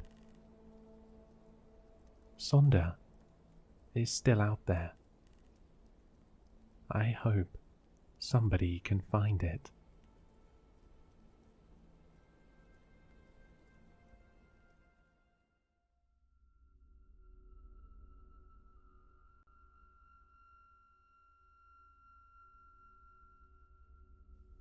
My mother died in a tragic car accident. It was a Saturday morning. She went out to buy some presents for her grandkids. Thanks to the slippery roads and dumb drivers, she ended up getting hit while walking on a sidewalk, dying on impact. And, in some twisted turn of events, everything she bought survived, almost in perfect condition. We buried her soon after, and I remembered how one night, while we were having drinks, reminiscing about my childhood, she sarcastically said how I should leave her phone in her casket once she dies, in case she woke up. We both laughed at that. So I did just that. I left her phone, because I thought she'd want that. It also gave me some peace of mind. The following month came and went. I don't really remember much of it. It's all a blur. I wasn't in my right mind. I was mourning in my own way, not really socializing, staying away from everyone and everything at work, not going out despite multiple invitations by my friends and my wife. I even skipped my kids' Christmas school play, which I hate myself for.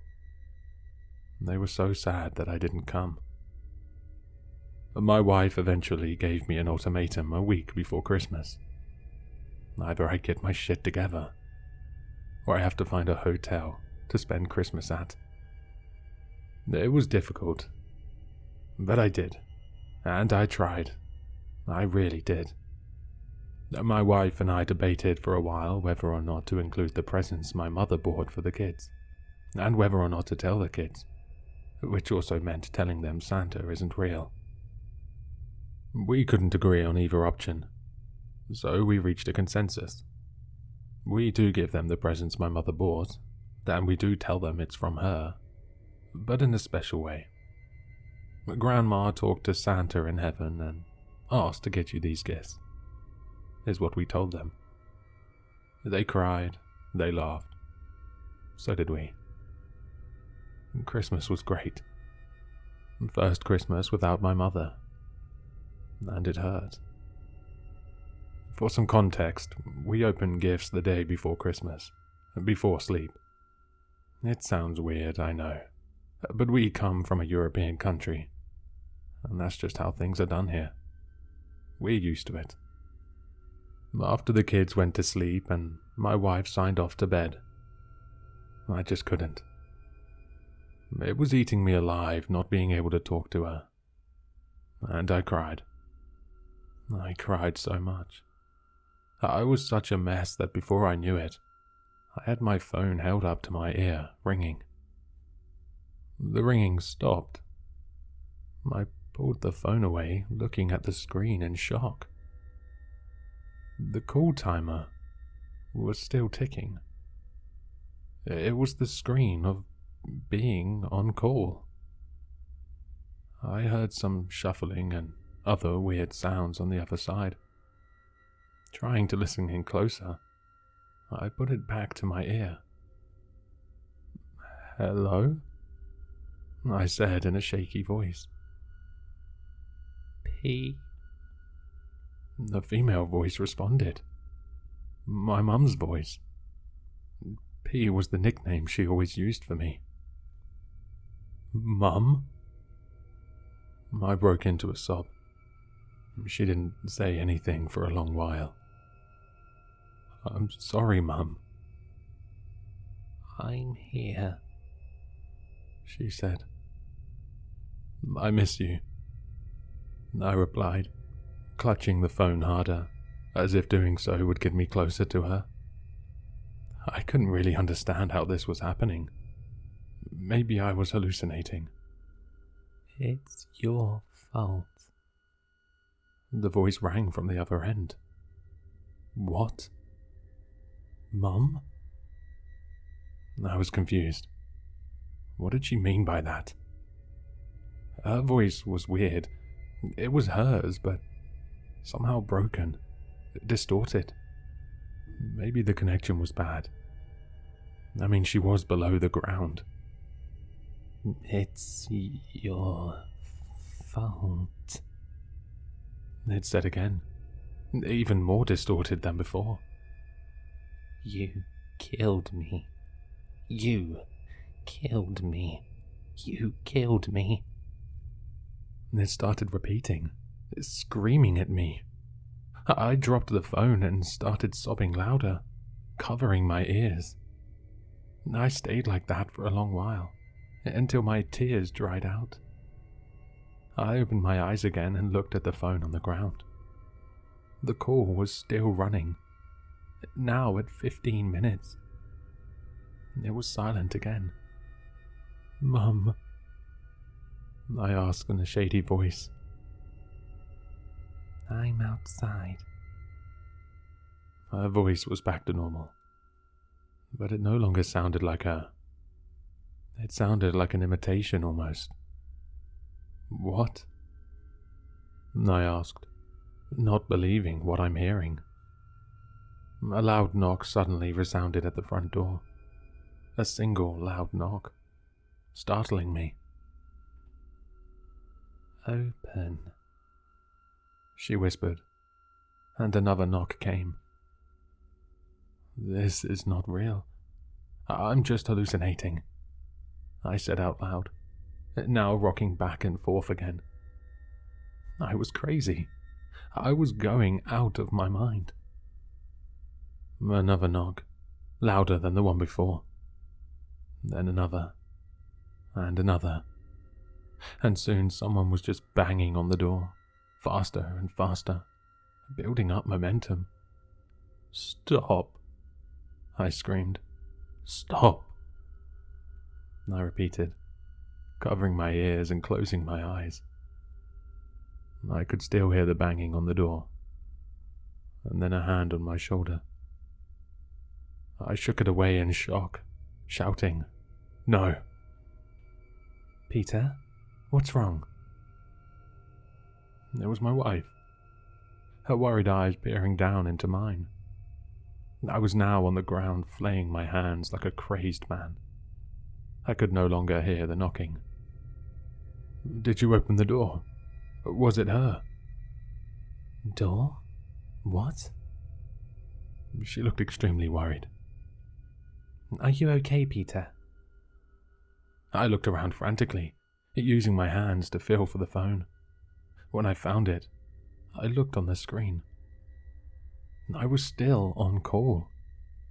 "Mum, see, I'm on a call with her. She talked to me." I tried explaining to her. Let me in.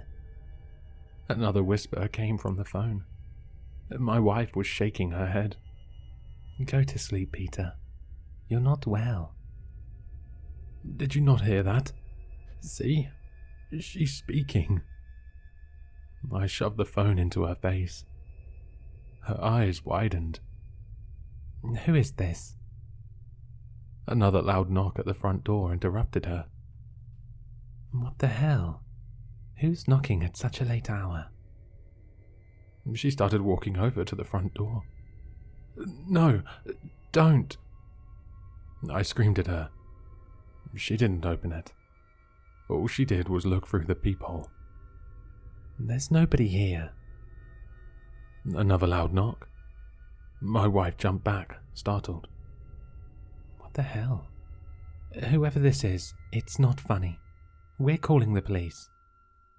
"It's me," the voice whispered again. Another knock. "That's it. I'm calling the cops." My wife walked away upstairs, probably to get her phone. "Please let me in. It's cold." They pleaded, no longer sounding like my mother, not even an imitation. It sounded like something inhuman. I slowly and shakily walked over to the front door and looked through the peephole while still holding my phone. I saw a figure in the tree line across the street, taller than any cars parked on the side of the road. It screeched loudly and started running to our house. "Will you leave me out here to freeze pee?" the voice said, simultaneously. I backed away from the door as it got to our yard. "Please, no," I screamed. It started banging the front door. "Let me in." It tried imitating my mother's voice, but it wasn't her. "I called the police. You better run while you still can," my wife warned as she started coming down the stairs, while also holding a large huntsman knife. The bang stopped. I built up the courage to look through the peephole again, but this time it was all black. I couldn't even see our front yard, even though the yard light was on.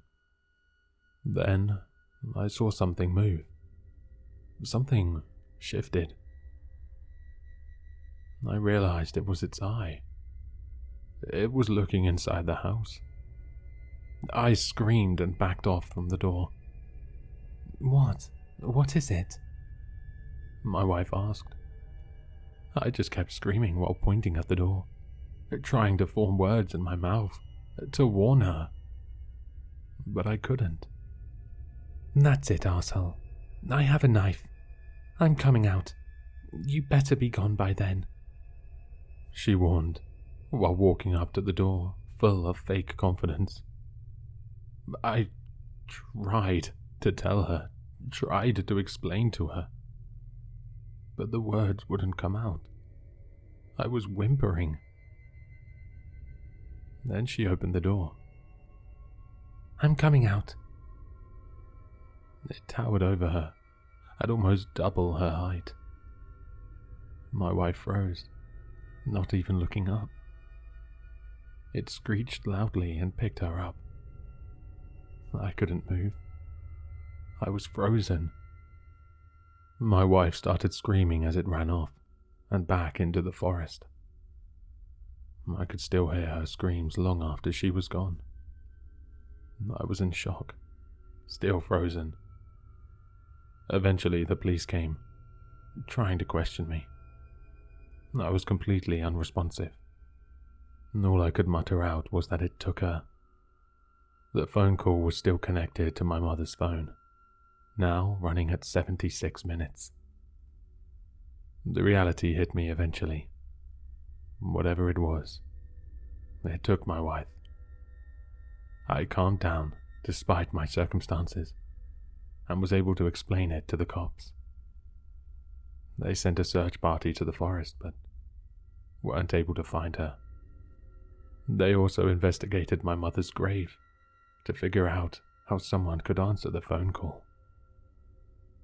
Her grave was dug out, her casket broken in half, and both her body and her phone were gone.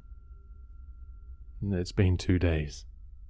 My wife wasn't found, my mother's body wasn't found, and her phone wasn't found. I haven't tried calling again. I'm afraid it will answer. My kids have been asking where Mum is, and all I can tell them is that she is away for a little bit. I don't know how to explain it to them, that she might not come back. I hope they find my wife. I'm planning on calling the number again, pleading it to take me instead of her, to bring her back. Wish me luck.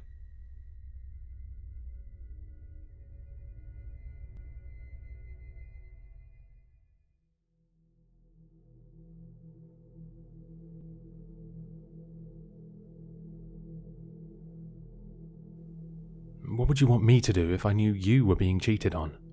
I demanded. Craig shrugged. I'd say bro code, and bro code protects the bros. And is she not a bro? Avery's the reason you even have most of your friends. I hissed. I'd never been this pissed at Craig, not in the 12 years I've known him. We were adults now. Santos is going to do what he does, Jack. Craig began, slouching back on the couch. I've been friends with him before he even started dating Avery. Craig and I fell a bit out of touch during college.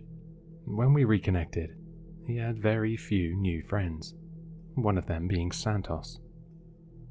Avery and I became close after Santos brought her into our friend group. Avery was an open book and had a good word for just about everyone. She also brought lots of good people into our friend group, and for that I'm grateful. I even began dating her new friend, Katya, recently. I never really got along with Santos. Something about him seemed inauthentic. He had charisma and money, but he was always scheming. Santos's latest scheme happened in the apartment across from mine, with the window open. A downside to my area was that you could see what your neighbors across the narrow street were up to at all times. I couldn't believe anyone would have sex against the window of an apartment to begin with, but he did. Craig spotted the beat-up Ford Escape that Santos drove everywhere, and I put two and two together. Even with her moaning face pressed against the glass, I could make out some of her features. The girl wasn't Avery. She wasn't even in town. Craig and I were the only witnesses. I guess he forgot where I live, hey? I chuckled. Don't you dare tell her. I don't want to lose you as a friend, Craig said. I care about you, Jack. Santos made a mistake, but you will ruin the whole friend group if you tell her.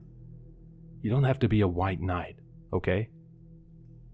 Annoyed, I puffed myself up and grabbed Craig by the collar. If you value our friendship, then you tell Santos he has to stop fucking around behind her back, because you're enforcing some toxic behavior here. If I catch him again, I will tell her, and you'll lose all your friends. Craig laughed, but I knew this laugh. He only laughed that distinctly when he was nervous. He excused himself from my apartment. I got a call from Craig the next day, saying he told Santos to stop his adultery. Apparently, Santos agreed, much to my skepticism. I knew he was going to do it again, and I was going to catch him. What I didn't know was what his new mistress was capable of. I placed a camera on my balcony and zoomed it in a tad to get the window more in focus. The camera feed linked to an app on my phone. For a week, nothing happened. Avery came by my place one evening. She wanted to see how things were going with Katya. It's been alright. I can't say I've been enjoying her studying out of town, I said, pouring myself a drink. I miss her quite a bit. Avery stood beside me and poured herself a drink. She misses you too, but you guys still talk every day still, yeah? I doubt that'll change. Got to love loyalty. It's rare these days. Like a blow to the back of the head, that comment stunned me. I wanted to tell her. I wanted to tell her so badly. Avery deserved someone loyal too. She did so much for me. Yes, I struggled to be honest and give something back. I was scared of losing Craig, even if he supported someone so despicable. I guess I was wearing my repressed guilt on my face as I noticed Avery's big, concerned eyes dip into view in my peripherals. "Jack, are you alright?" Her words snapped me out of it. "Jack?" I rapidly shook my head. "Yeah, sorry. I'm good. Just been stressed and lonely." Avery gave me a tight hug. Her squeeze was too binding. I couldn't lift my arms up to reciprocate the hug. "You'll be alright. It's only 1 more month until she comes back." I glanced at my phone. The camera feed opened itself up. There was movement on it. Avery didn't notice. I had an idea. I don't have to tell her. I could show her instead. "Let's go outside. I need some air." She let go and we both made our way onto the balcony. There was a chill in the air outside. The window to whoever Santos was fucking behind my friend's back was open for my apartment to see. I peered down. His vehicle was in the same spot as it was before. "Hey, that car looks familiar." I pointed it out to Avery. She stared at it. "Santos is here?" She asked nervously. "He's got no reason to be," I said, trying not to blow my cover. "Maybe it's not his, but it looks very familiar." My eyes were fixated on the window, where I could clearly see Santos getting completely naked. The girl was different than last time. Scumbag was screwing multiple women behind her back. Her features looked eerily similar to Katya's, but something was off. My girlfriend wasn't that tall. This girl looked almost 7 foot tall. "Look at those indecent fuckers," I said, louder than I wanted to. I tried to be subtle with pointing it out to Avery. It didn't take her long to discern the couple. I could see the worry on her innocent face. "Please don't tell me that's him," she whimpered. I hated playing dumb, but I did anyway. "Are you kidding me?" I roared. "Looks just like him to me. And the car outside." "Oh no. Oh no." She softly broke into tears, and I gave her a tight hug like she did to me. "I'll deal with this. Go inside, Avery." I ushered my distraught friend to the couch inside. I noticed she was eyeballing the bottle of whiskey we poured earlier. She could have it. She deserved something good. I stepped back outside, prepared to call Santos. He wasn't my friend. As I began to call him, I could see this girl pressed up against the glass. Just like the last one. She really did resemble my girlfriend, and that angered me more. She saw me, looked right at me unblinking. I froze for the moment. Then her face changed. Her smile stretched the length of her face. She pulled away from the window and looked like she grew an extra foot taller, towering over that unfaithful arsehole. He scrambled for his clothes, and this thing didn't seem to like that. It morphed into the girl that I saw him with last week, and then again into another unnatural-looking girl, all while pinning Santos back towards the window. With an unusually large smile, this thing flipped Santos around and started raking into his back with claws. Blood and skin flew off of his cheating body. He tried to get away, but he was losing blood and energy fast. Now, with his face pressed against the window, I could make out his terrified and suffering expression. As soon as he stopped moving, she crouched on all fours and began feasting on him. I could hear Avery crying behind me. I snapped out of my shock and made my way to her. "Did you do it?" she asked me. I couldn't get through to him. He was busy," I lied. "I don't think I can bring myself to do it right now," she sobbed.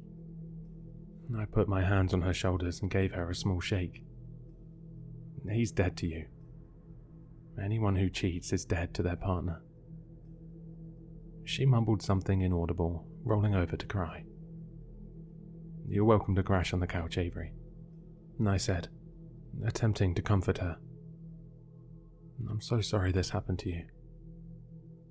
I stood up and wandered towards the balcony. I don't know what to tell Craig. Maybe it's best that Santos is presumed missing. I wonder if I'll feel the same guilt I felt holding back the truth from Avery. I'd have to worry about that another time. The thing that murdered Santos didn't go away. It's standing there, smiling, waving, inviting me inside.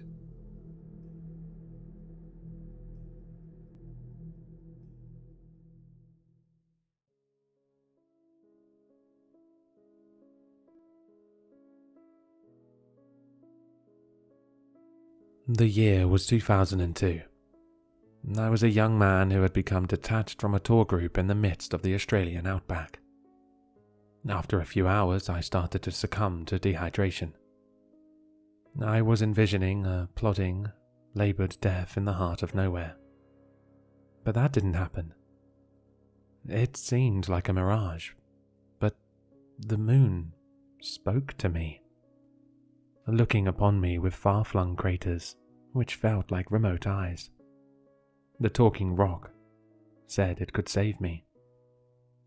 I followed a misty, moonlit trail across the acrid landscape, and I eventually stumbled onto the town I'd been trying to find. Later that night, in my hotel bed, the moon called to me. It offered 3 wishes. I rushed to the window, confused as to how my replenished body, now fed and watered, could still be hallucinating. And yet, I somehow knew that it was real. I knew the moon had saved me from the desert. What do I have to lose by making some wishes to find out? So, I wished for 3 things: money, safety, and health. The creature had many conditions, but I heeded the warnings from every story I'd ever been told about both genial and ghoulish genies. The moon made the parameters of its wish-granting quite clear. No wishing for more wishes. No wishing for more wish-granters. No wishing for things to give to other people. No wishing for anything that would contradict the laws of your natural realm. The ideal wishes seemed obvious. Money. More money than anyone could ever need. Obviously, I couldn't shower loved ones with wealth. I kept my job to support my family, but I used the riches to support my own needs. There's always a catch with wishing. Becoming the wealthiest man on earth will make me a target. When I realized that, I had the idea for my second wish. Safety. I was not asking for security beyond the laws of nature. I simply wanted assurance that my financial safety net, if it ever were discovered, would be protected. But what about security against the passage of time? I can't wish for immortality. I can employ the world's greatest doctors, of course, but that's not enough. Health. I specified to the moon that I was simply talking about safeguards which would abide by the laws of nature. For example, if I had a genetic proclivity towards developing certain diseases, either physical or mental, perhaps the wish granter could provide a cure. perhaps the moon could simply conjure a cure for every ailment that could ever face a human being. The rock conceded that, even if there were no current cure for certain illnesses, it could provide a solution for every health problem that might befall a human being. The moon couldn't make me live forever, but it could ensure that I live for an absurdly long time. I thought I'd covered all the bases. I truly believed I'd outsmarted some sort of deity. I was a fool. I never should have made any wishes. But I certainly shouldn't have made the third wish. 20 years after my Australian encounter, my wealthy and healthy life took a sour turn. The moon ensured that there would always be a cure in place for any ailment I would face. It had abolished my mental illness, thanks to a wondrous pill that I wasn't permitted to share with others. So, this November, I wasn't fazed when my doctor gave a harrowing diagnosis. Congestive heart failure, the woman tentatively said. Not to worry, I thought. The wish granter will fix it. It gave me a pill for my mental well-being, and I'm sure it'll give me a new heart too. Perhaps it'll simply grow one for me. I waited. Like a werewolf in a kennel, I howled at the unresponsive moon for attention. Nothing. After weeks without solution, I started to feel consumed by dread. Has it forgotten about me? The wishes were supposed to apply for the rest of my life. Then, one night, the moon arrived. It didn't speak from the sky this time. It spoke from the darkness of my house. A floorboard groaned in the far corner of the living room. Heart thumping rhythmically against my ribcage, I found myself staring into the depths of my lounge's darkened corner. Something was watching me. The direful creature I hadn't seen for 20 years. It had no eyes or discernible shape, but it had awful white lips, which glowed like a deformed moon in the night sky. Fear gripped me. It's you, I croaked. I am sorry, the creature wheezed. You do not have much time. There's a waiting list for heart transplants, but I thought you'd have some means of speeding things up. I replied, trembling at the hidden thing in the corner of my room. Yes, I must grant your desire. It is my only purpose. The moonmouth maliciously whispered. The wish is a contract. I will find a heart for you. Before the creature evaporated, its white, lifeless lips curled upwards into a malevolent grin. The almost human expression filled me with a feeling of terror, which cannot sufficiently translate to words. Suddenly, I realized the dread in my heart was more than dread. Oh, fuck, I thought, as I clutched my chest. It's happening. An invisible blade twisted into my heart, and I felt my body seize. Blackness swallowed my surroundings. My vision faded. Just one more time, I remember thinking. Let me see Wendy and Maisie one more time. When I woke, I was in a hospital room. My chest felt light. It was the healthiest I'd felt in weeks. Wendy was sitting at my bedside, tears flooding her vacant eyes, and a smile was forcefully painted on her pale face. You're awake, my wife whispered. I smiled. Hello, sweetheart. I must have given you a scare. I feel much better now, though. She sobbed and squeezed my hand with tremendous strength. There was love in that squeeze, but there was also rage. Inconsolable rage. They did it, honey. They gave you... you... She moaned like a wounded animal. You have a new heart. That explained the lightness in my chest, but it didn't explain the fear on my wife's face. Her agonized expression haunted me. Why is she so distraught? I wondered, shuddering. Wendy, I whispered. What's... Maisie, my wife interrupted, now bawling. This evening, she was in an accident. She didn't... Wendy didn't need to finish any of her sentences. I knew what had happened to our daughter. I knew whose heart was in my chest. I knew what the moon had done to grant my wish.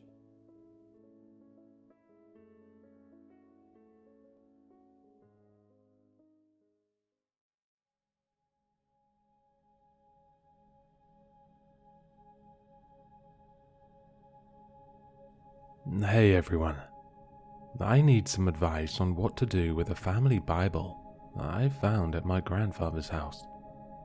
He died nearly a year ago in December. We'd always been close, and since my own father passed away years ago from cancer, the responsibility of dealing with Grandpa's estate had fallen to me. I arrived one snowy evening just before Christmas, armed with trash bags and cleaning supplies. The house was exactly as I remembered it, dated, yet welcoming and familiar. I felt sad. This house was a happy place for me, and I had a lot of good memories here. I dreaded selling it. The interior was cold from having the heat turned down, so I decided to light a fire in the fireplace whilst I worked. The flames spread quickly on the dry kindling, and crackled cheerfully behind the gate. I poured myself a bourbon from the decanter. Thanks, Grandpa, and turned to the bookshelves. Grandpa had always loved to read, and his shelves were filled with books. I had been looking forward to going through his collection and actually planned on keeping a few for myself. I smiled when I pulled down weathered copies of East of Eden, Kim, and All the King's Men. But the next book I pulled down made me frown. It was a family Bible, fragile with age. The leather spine cracked when I opened it and flipped its dry pages. I felt guilty for tossing it, but this just wasn't for me. I was an atheist, more or less, and it just felt odd to keep a worn-out Bible. I flipped back to the front cover, where there were handwritten notes, a list of births and deaths in my family, going back almost 200 years. I was surprised to see my own name at the bottom. Taylor Smith, born 1991, died in 2036. I shivered. This was so bizarre. But why was I listed in the family Bible with a future death date? The thing gave me the creeps.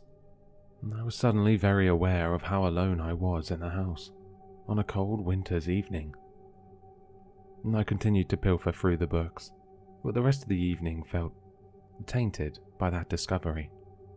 I glanced nervously over at the coffee table where the Bible sat innocently. I polished off the bourbon and decided to open it again. It gave me an odd feeling, even to hold it, like it was full of power. And there it was, my name with a death date of 2036. I hadn't imagined it. It felt wrong. I thought about putting it in a trash bag with the other unwanted books. Then I looked up at the fireplace. I know I shouldn't have, but I did. I put it in the fire, and I watched it burn slowly, the pages curling with flame. After that, I felt much better. I even laughed at how silly I'd been to let a book spook me. I went to bed with a clear conscience. The next day I moved into the bedroom. I bagged clothes and shoes, half of them for Goodwill and the rest for the dumpster. It was only when I turned to his nightstand that I saw it again. There was the family Bible, sitting on a stack of books. I thought I was crazy. Surely I'd had too much to drink last night and I dreamed the whole thing up. I was curious. I had to open it. And sure enough, there it was. Taylor Smith, born 1991, died 2033. I felt my chest tighten with fear. Hadn't it said 2036 last night? In my dream? This was unnatural.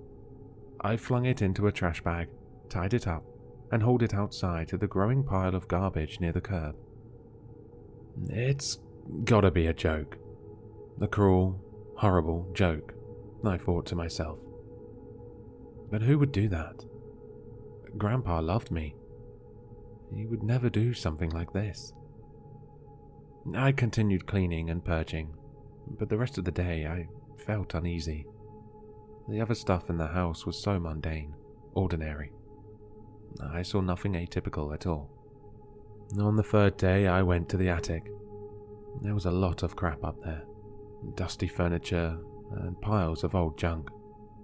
Most of it was trash, and I dutifully hauled bag after bag to the curb. I went through all of the furniture as well. None of it was empty. Piles of old china and knickknacks clogged the shelves. Okay, plates to Goodwill and the rest to the trash, I thought, as I segregated the items. An antique dresser sat in the corner of the room. I pulled out the drawers and inspected the contents.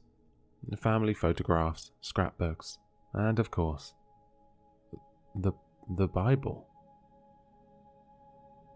But my heart dropped when I saw it. I felt nauseated. My skin grew clammy. Slowly, I pulled it out and opened to the front cover. Taylor Smith, born 1991, died 2030. I felt frozen with fear. My pulse raced and my ears rang. I flipped the pages, and this time a letter fell out. I carefully unfolded the yellowed paper. This book is not what it seems. It may appear as a Bible, but it is something far older and darker. It has been in our family for many years, and it is our role to protect it from those who search for it, those who would abuse it, and those who would use it to harm us. I made the mistake of telling your father. He tried to destroy it, and it cut his life short. Do not make the same mistakes that he did. Keep it secret, keep it safe. If you do, you will live a long, happy life like I did. Love, Grandpa. I was spooked. I gave up on cleaning for the day and took the Bible and letter downstairs to the living room. I needed to think.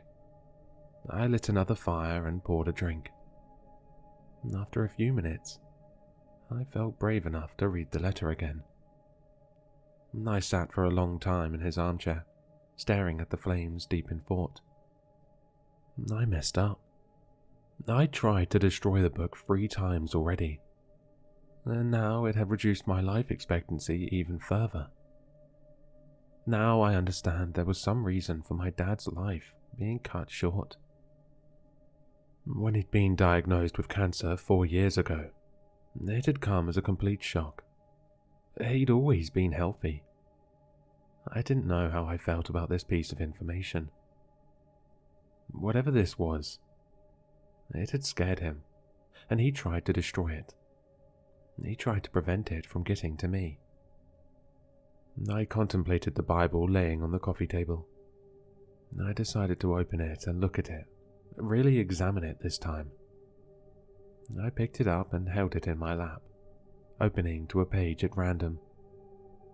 The translucent pages rustled beneath my fingertips. Grandpa was right. This wasn't what it seemed to be. It was a Bible, sure, but when I tried to read it, the letters swam before my eyes, and the text grew hot beneath my fingertips. I got a brief flash in my mind of something horrible. Nails driven behind fingernails, flesh bubbling over fire, a pierced eye leaking a bloody milk, rope twisting around a slim neck. Before I snapped back to the reality of the armchair and fire, I took a minute for my heartbeat to slow and my breathing to return to normal. I took a shaky gulp of my bourbon. I'd flung the Bible to the floor, where it rested, open to a page in Ezekiel. I don't know where I went or who those people were, but I had a strange certainty that they were my ancestors. Maybe the ones who hadn't cared properly for the book. I can't explain it. I knew it was a bad idea as soon as the thought entered my head. Still, I couldn't stop myself from jumping up and reaching for it again. If I was right, I'd be able to talk to him one final time. The earth spun around me in a nauseating swirl before spitting me out into a blackened plain of hard earth. I struggled to move, my limbs heavy, smouldering air burned my lungs. I lifted my head from the dry soil to see destruction all around me. Piles of corpses, mutilated and burnt. I was startled when one of them jerkily turned its head and screamed at me. "Don't come here again," his wasted maw gasped out. "It will draw their attention." I think I was flung back to reality by my own shock more than anything. I'd know that face anywhere. It was the face of my own father. I'd gone looking for him, and I'd found him. But knowing what happened to him was so much worse than not knowing. Ignorance is truly bliss. Whoever they were, they had come for him when he hadn't protected the book. And now, they would come for me. My days are numbered too. I slipped from the armchair into the floor. Tears streamed down my face. I was both thrilled to be alive and tormented by the idea of my father in that hellish astral plane. I slipped the Bible closed with my toe. Enough of that for one evening. It took me a long time to fall asleep that night, even with the help of one of Grandpa's pain pills I found in the medicine cabinet. I left the house the next day. I knew I'd be back after the holidays to keep working on this place. Honestly, I needed to get out of there and clear my head. I took the Bible with me. As I drove down the snowy back roads to my house, I could feel its presence in the air. I shivered, and not from the cold. I think I'll always be able to feel the dark energy now that I've visited the astral realm. I hated being near that thing, but the hard reality was sinking in. I had to become the caretaker of the book. That's what Grandpa did. And you know who I didn't see in the astral hellscape? Grandpa. I had to protect it, and I had to atone for my destructive actions any way I could. When I finally pulled into my driveway, I had a package from Amazon waiting for me. After unloading the car, I heaved the box through the front door and brought it into my bedroom. The small combination safe I'd ordered fit perfectly under my nightstand. I could feel the whispers of power as I pulled the book out of my duffel bag. I carefully slid it into the safe, locked the door, and didn't touch it for months. It's been nearly a year since my little discovery.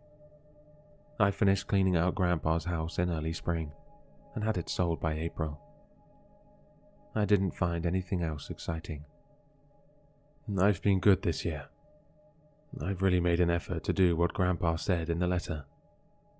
I've also been extra careful about being inconspicuous. No gun purchases, no strange library book checkouts, and no Googling demonic Bibles or anything else that might flag my internet history. I don't want to do anything to attract the wrong kind of attention. When I'm at home, though, I always know it's there. I can especially feel its presence when I lay down at night. I try to ignore its call. No more trips to the astral plane, not after what I've seen. In fact, I'll do anything to never see that place again. I try to block out what I saw there.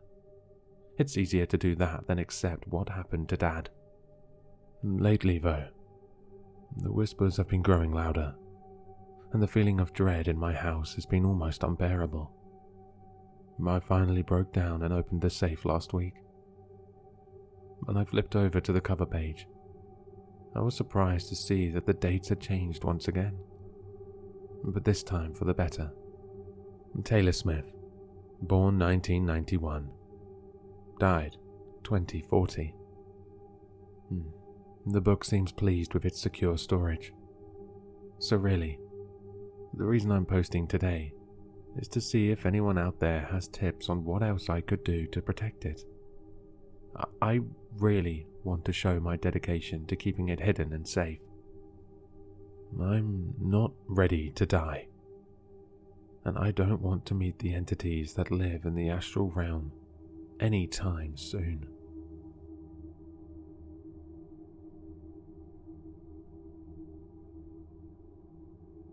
Hello, sinister listeners. If you've enjoyed this story, then you'll find all the author's information in the description below. For more content, be sure to like, comment, and subscribe to succumb to the sinister.